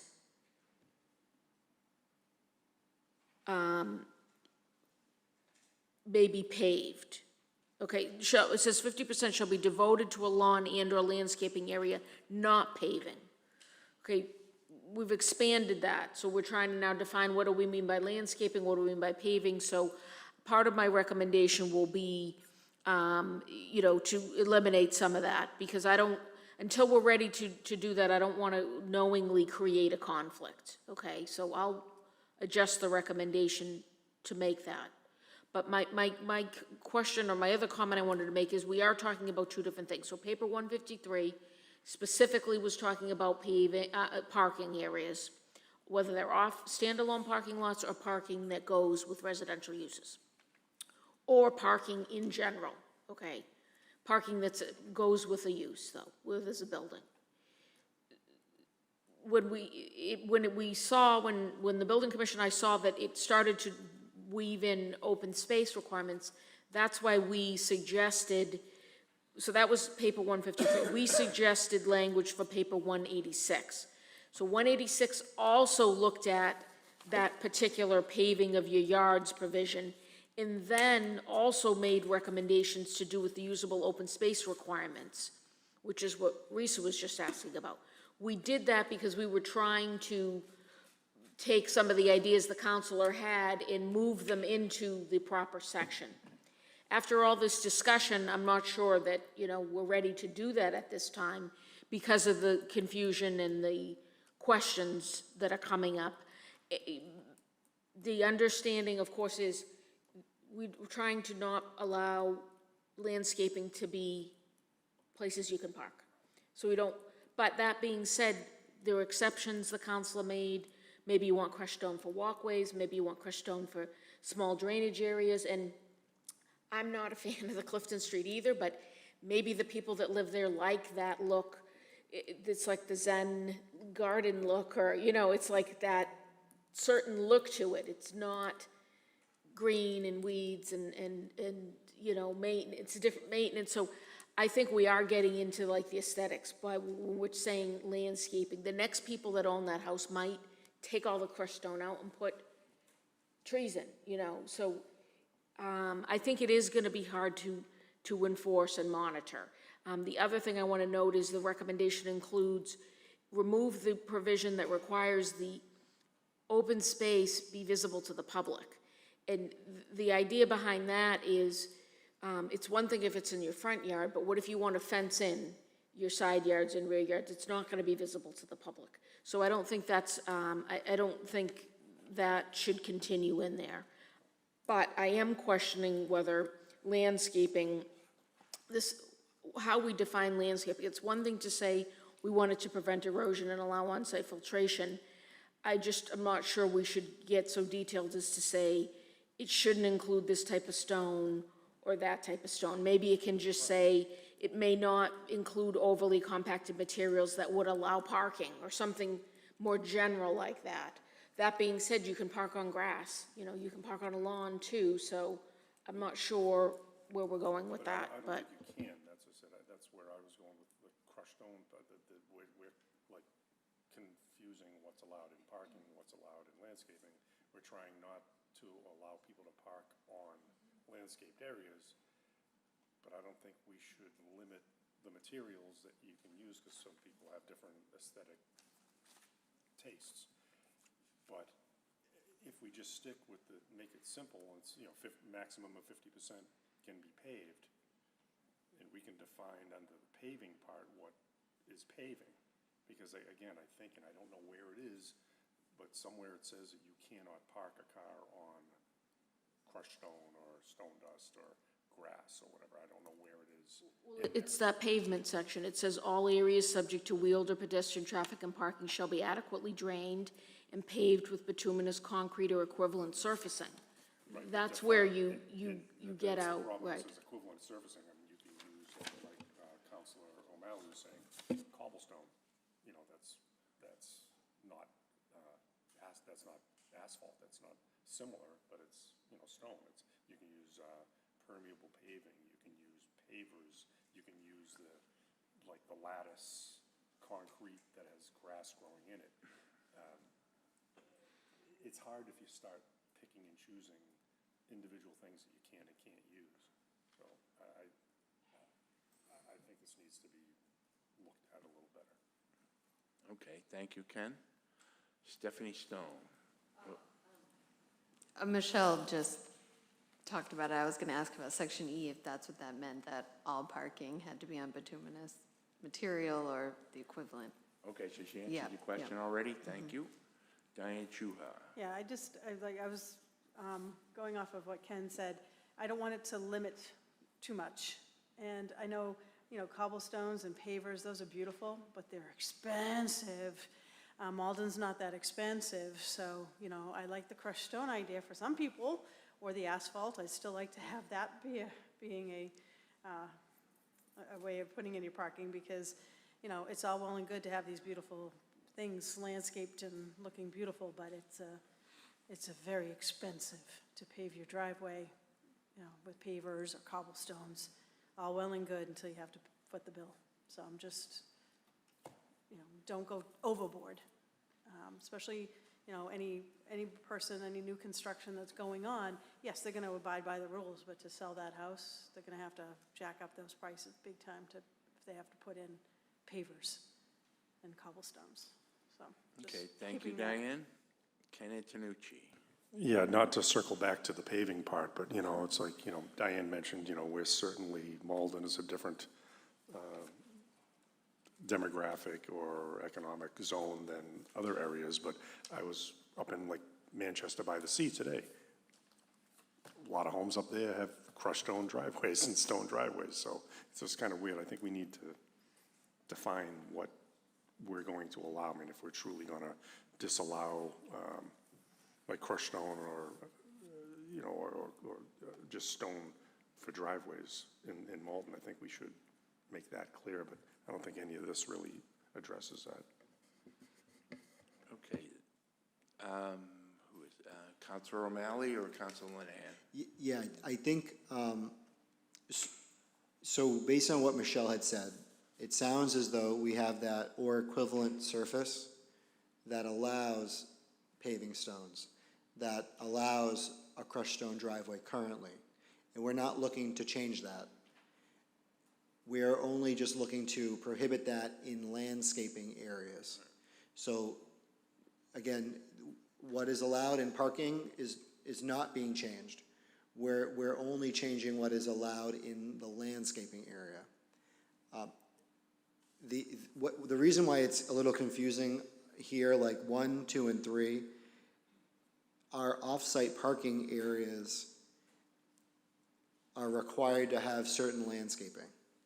And so what some of them have done to be cute is they'll have the paved parking area, and then their landscaping would be like crushed stone, which then just expands the parking area.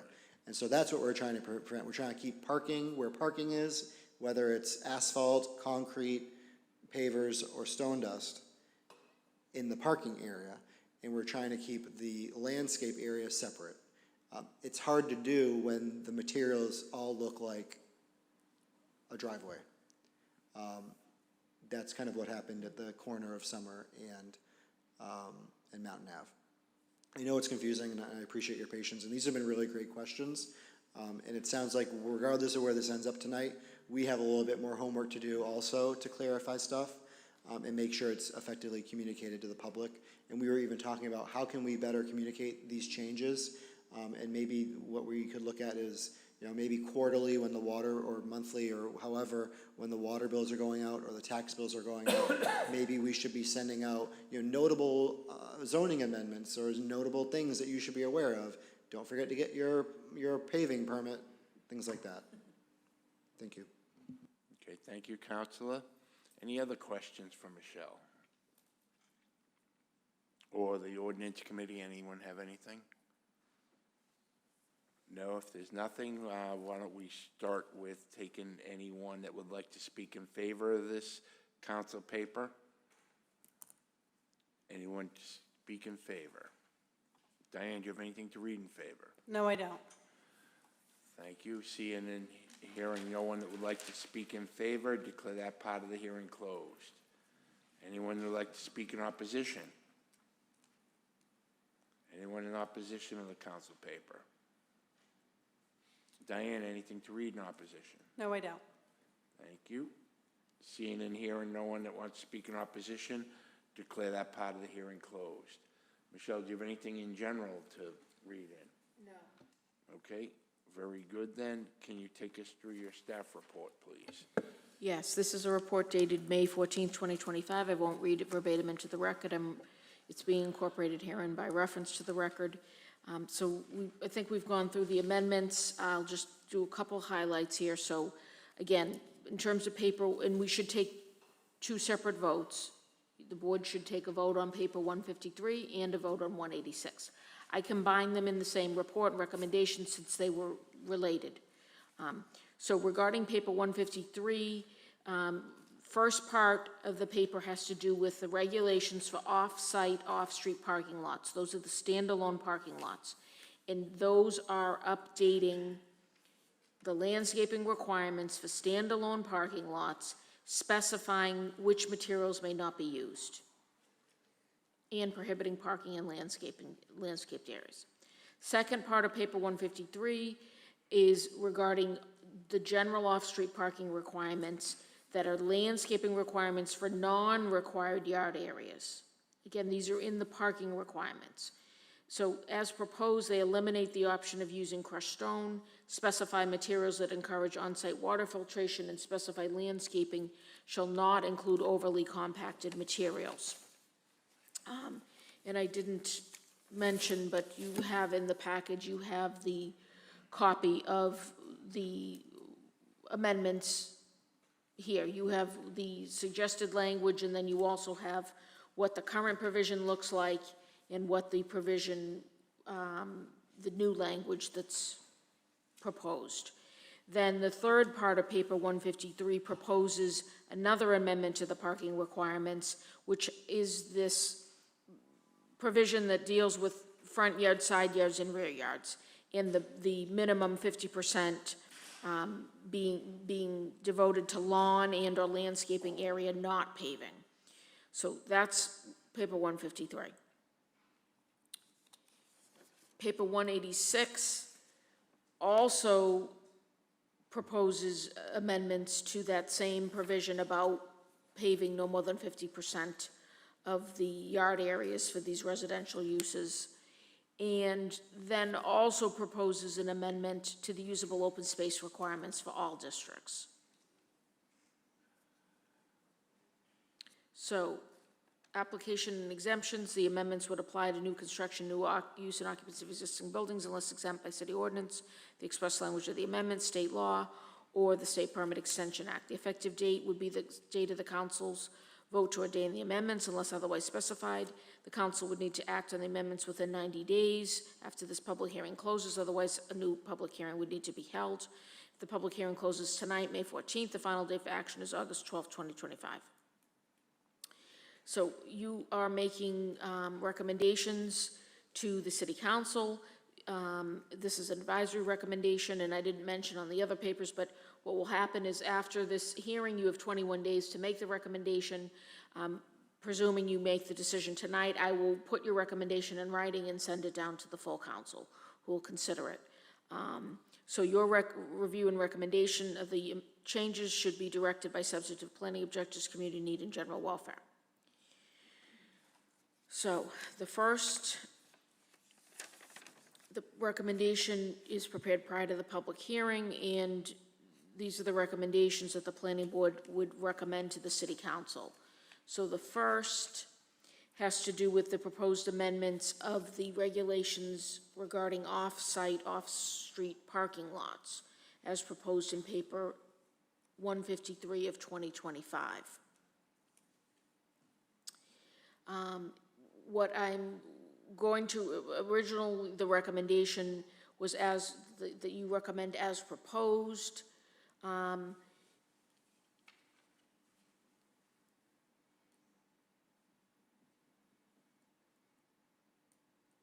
However, I am now, based on the discussion at tonight's meeting, I am going to recommend that you recommend as proposed with the I was going to say with the elimination of this, this is regarding landscaping materials, except overly compacted surfaces such as but not limited to crushed stone or stone dust.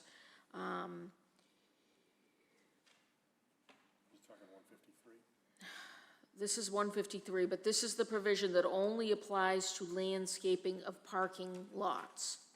So standalone parking lots and what the landscaping materials would need to be.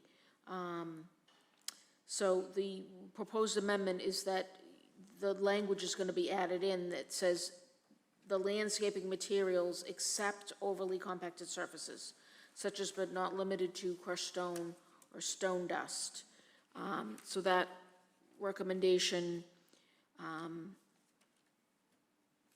just trying to think here if we, to be consistent across this.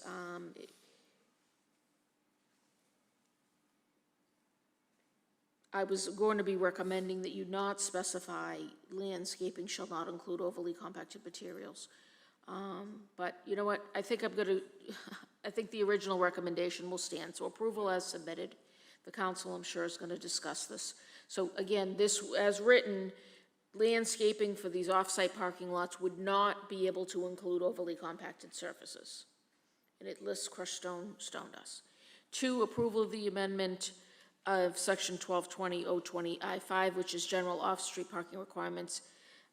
That, again, is specifying landscaping shall not include overly compacted materials, such as, but not limited to, crushed stone or stone dust.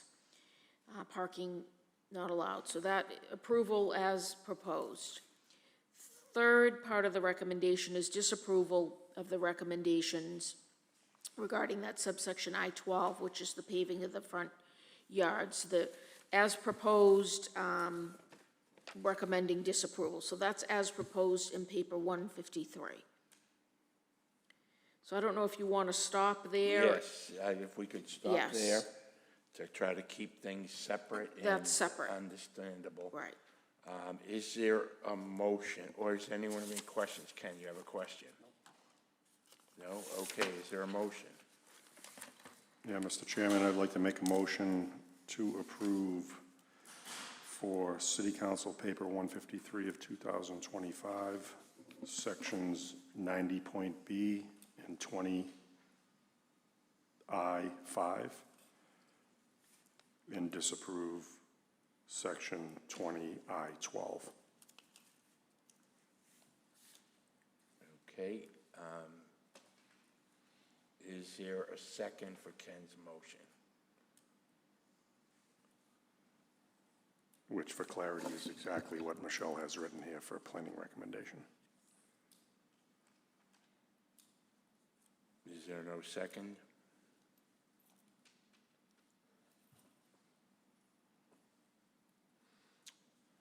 Eric Henry. I can second that motion, Mr. Chair. Thank you, Eric Henry. So Eric Henry has seconded Ken's motion on paper 153.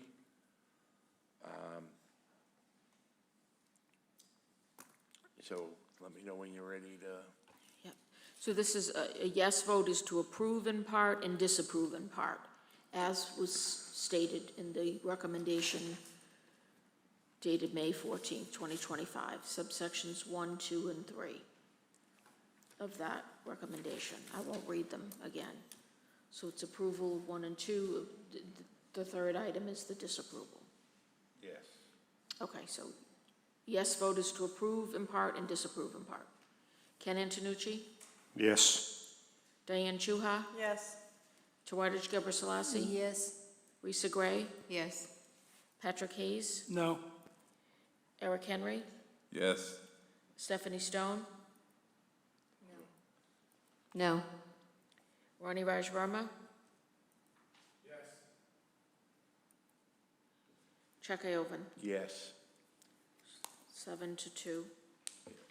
So that will, planning board will make a recommendation as identified, approval of 2 pieces, recommend an approval as submitted of 2 pieces, and then disapproval on the third. That motion passed, right? Yes. Now, if you read the recommendation for. So this is regarding paper 186 of 2025.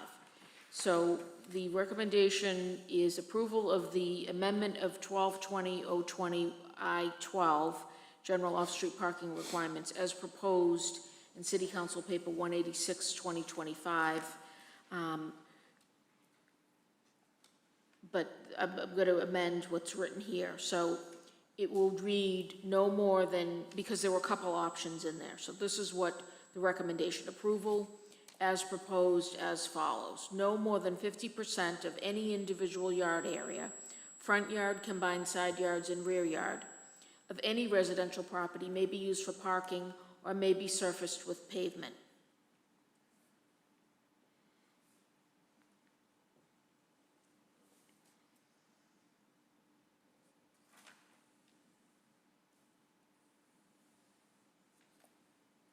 So not recommending that final part of that phrase. So with, It'll end with pavement. So for parking or may be surfaced with pavement, full stop, and then delete, including but not limited to bituminous concrete, masonry, stone block, Yeah, or not, other overly compact, right. Not gonna give the materials. examples, right. so delete that, okay? Everyone got that? Stopping at may be surfaced with pavement, full stop, and then delete the rest of it. Oh, okay, yeah, sorry, Counselor. Hold on a second, I gotta turn off some of these mics. Okay, Counselor, sorry. I was only wondering if, I know that in the other portion of the ordinance, it sounds like it says, or similar surface, or similar material, what was, It says, or equivalent surfacing. or equivalent surfacing. I just don't know if maybe it makes sense that the two areas match, for clarity. Otherwise, what is pavement is gonna be a decision made by, the building commissioner.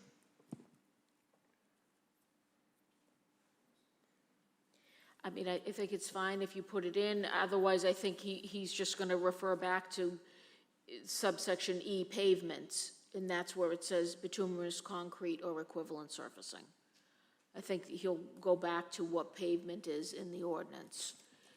It's in the same subsection that, this is subsection I-12, and this is subsection E. But you can put it in if you want. It's up to you if you feel better saying it. I'm not, or equivalent surfacing. It's up to the board. Okay, well, what's your recommendation? My recommendation is, What you read out, stop it at pavement, presuming they're gonna refer back to the definition of pavement in the ordinance? I believe so. Okay, well then, whoever's making the recommendation, if you want to expand it, you can. Say or equivalent surfacing, or equivalent surfacing. I'll recommend that you add that. So it's going to read surfaced with pavement or equivalent. Surfacing.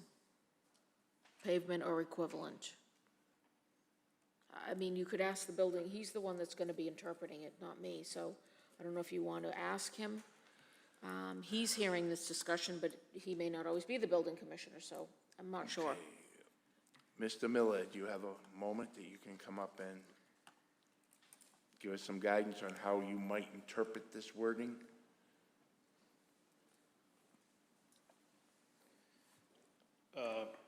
Don't be offended if I say it's gratifying to see how confusing this is for everybody. Because we enforce this every single day, and it's probably the worst written, most confusing set of ordinances that we have. So, using a term like equivalent surfacing is just as bad as highly compacted, paved, landscaped. It all comes down to someone's interpretation, and you would not believe the creative things that come into our office that people say, it's parking, it's not parking, it's landscaping, it's a basketball court, you know. So the more detail you can put, the better. The word paved to me doesn't necessarily mean pavement, it could mean concrete. So you'd recommend leaving that full description that Michelle had? Hold on a second, Ken, let me turn your mic on. Okay, Ken? So you'd recommend being more specific in actually including what Michelle had originally, which was including but not limited to bituminous concrete, masonry, stone blocks, overly compacted materials? Well, I like the detail of that, but then, you know, we have some opinions that they want the ability to put those materials down for different uses. So I don't know how Well, but you again, distinguish between the two. In here, this is talking about parking, though. This language is using those materials for parking, so.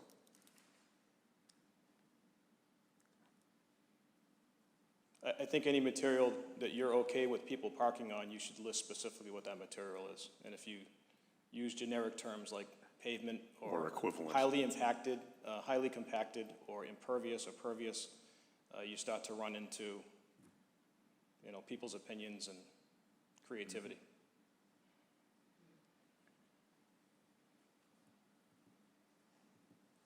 Okay.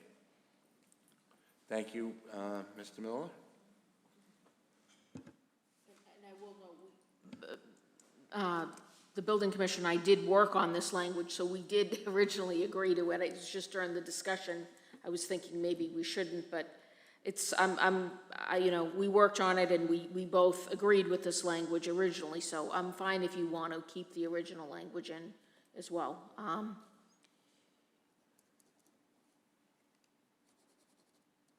The original recommended language. Okay, well, why don't you, while you're talking about it, Michelle, identify number 5, which you haven't So referred to. 5, with the recommendation was approval of the amendments to section 12.16080.c, usable open space requirements as proposed in City Council Paper 186. Excuse me. Okay, so there's basically 2 items.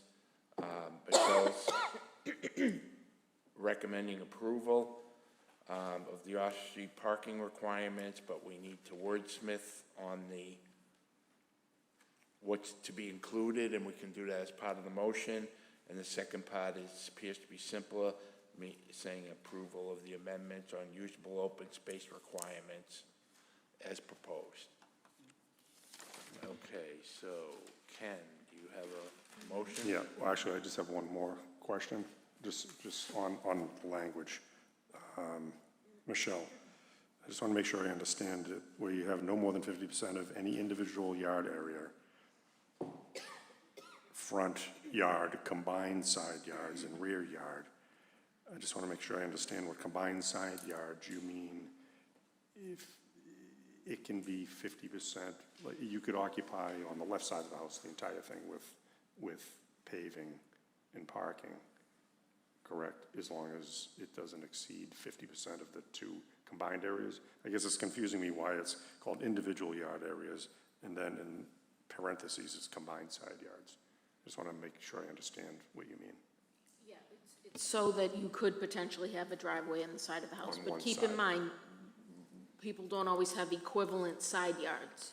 Right, but as long as it doesn't exceed Right. 50% of the combined Right, side yards right, together. I that's guess. correct. Yeah, all right, I just want to make sure I understood that. That is my understanding of how it's being interpreted now, Okay. so All right. that's why it's being recommended that way. Thank you.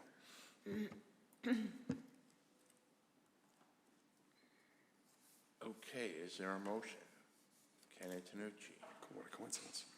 Yes, Mr. Chairman, I would like to make a motion to recommend to City Council the original language that was written in planning recommendation for City Council Paper 186 of 2025, which would be that full definition that Michelle has here. I can read the whole thing if you like. Yes, please, Okay. just because it's been Yep. confusing. So it would be no more than 50% of any individual yard area, parentheses, front yard, combined side yards, and rear yard, end of parentheses, of any residential property may be used for parking or may be surfaced with pavement, including but not limited to bituminous concrete, masonry or stone blocks, or other overly compacted materials such as crushed stone or stone dust. Period. And then approval of amendment of section 16080C as written. Okay, you all set with that, Michelle? Is there a second for Ken's motion?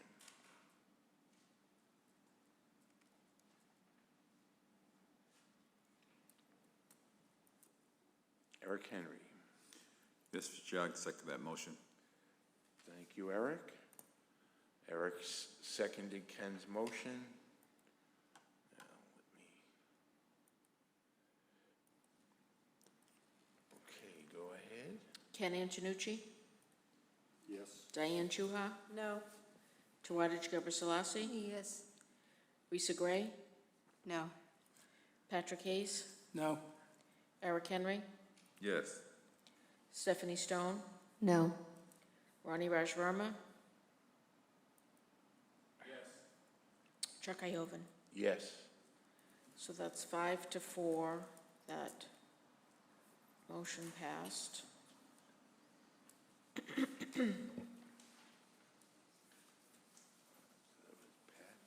the advisory recommendations, it's a majority Yep. vote to Yep, pass. no, Okay. no, it was Okay. Pat, Risa, Stephanie, and Diane. Yeah, Okay. I have it down here, too. Okay, so that one passed for the advisory recommendation of the city council. And I believe that concludes the items for the joint hearing with the city council, so I'll turn it over to Councilor Winslow.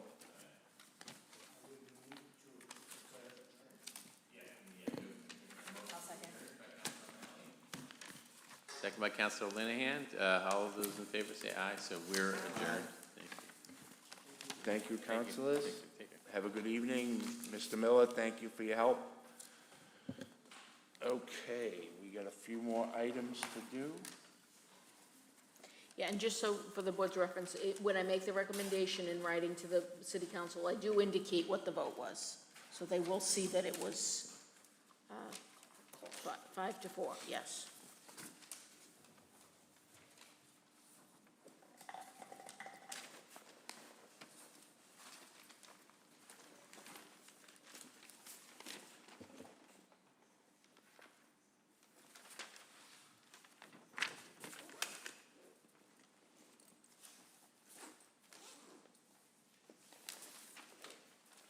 Okay.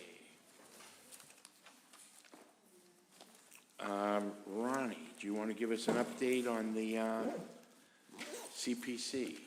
Let me turn you on.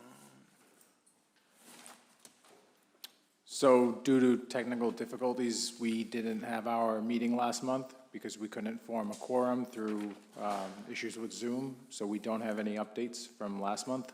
So Okay. I'll update us at the next meeting. Very good, sir, thank you.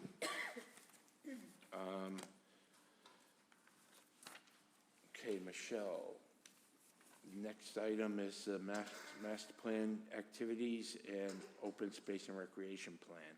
Yes, you have a copy of the memo, the update memo from OSPCD dated May 7, 2025. It gives you an update on the open space plan and also on the comprehensive plan, formerly known as the master plan.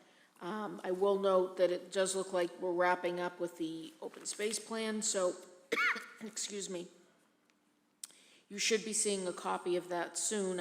I do understand that you do still need to review it, and approve it. So I will send that to you, as soon as I receive it for your review, and then, hopefully we'll have that, give you a chance to review it in advance of the next meeting. So the board could go on record if it wants to approve or make any comments. Okay, thank you. Next meeting is June 11th. If people have any problems with that, please let Michelle know as soon as possible, so we can move along accordingly. Give you one little update. We met with personnel last night, and we have 2 people that are in the process of being confirmed by the council for the open associate positions. So when that happens, hopefully by the next meeting, they will be joining us. But if, Michelle, do you have anything else? No, I know I said about not mentioning the special meeting, but maybe you should. June 25th? Yes, this is June. I did do, well, as I was sitting here. So you got the email, so we're confirmed as well for the 25th, except for Mr. Erickson. And that's the normal time? Yes, 7 o'clock. Okay. Okay, is there a motion to adjourn? Oh, I love that. Diane, is there a second? Who's second? I'll second. Ken Antonucci, second. Okay, all those in favor say aye. Aye. Motion carries, we go. 9:26. Thank you.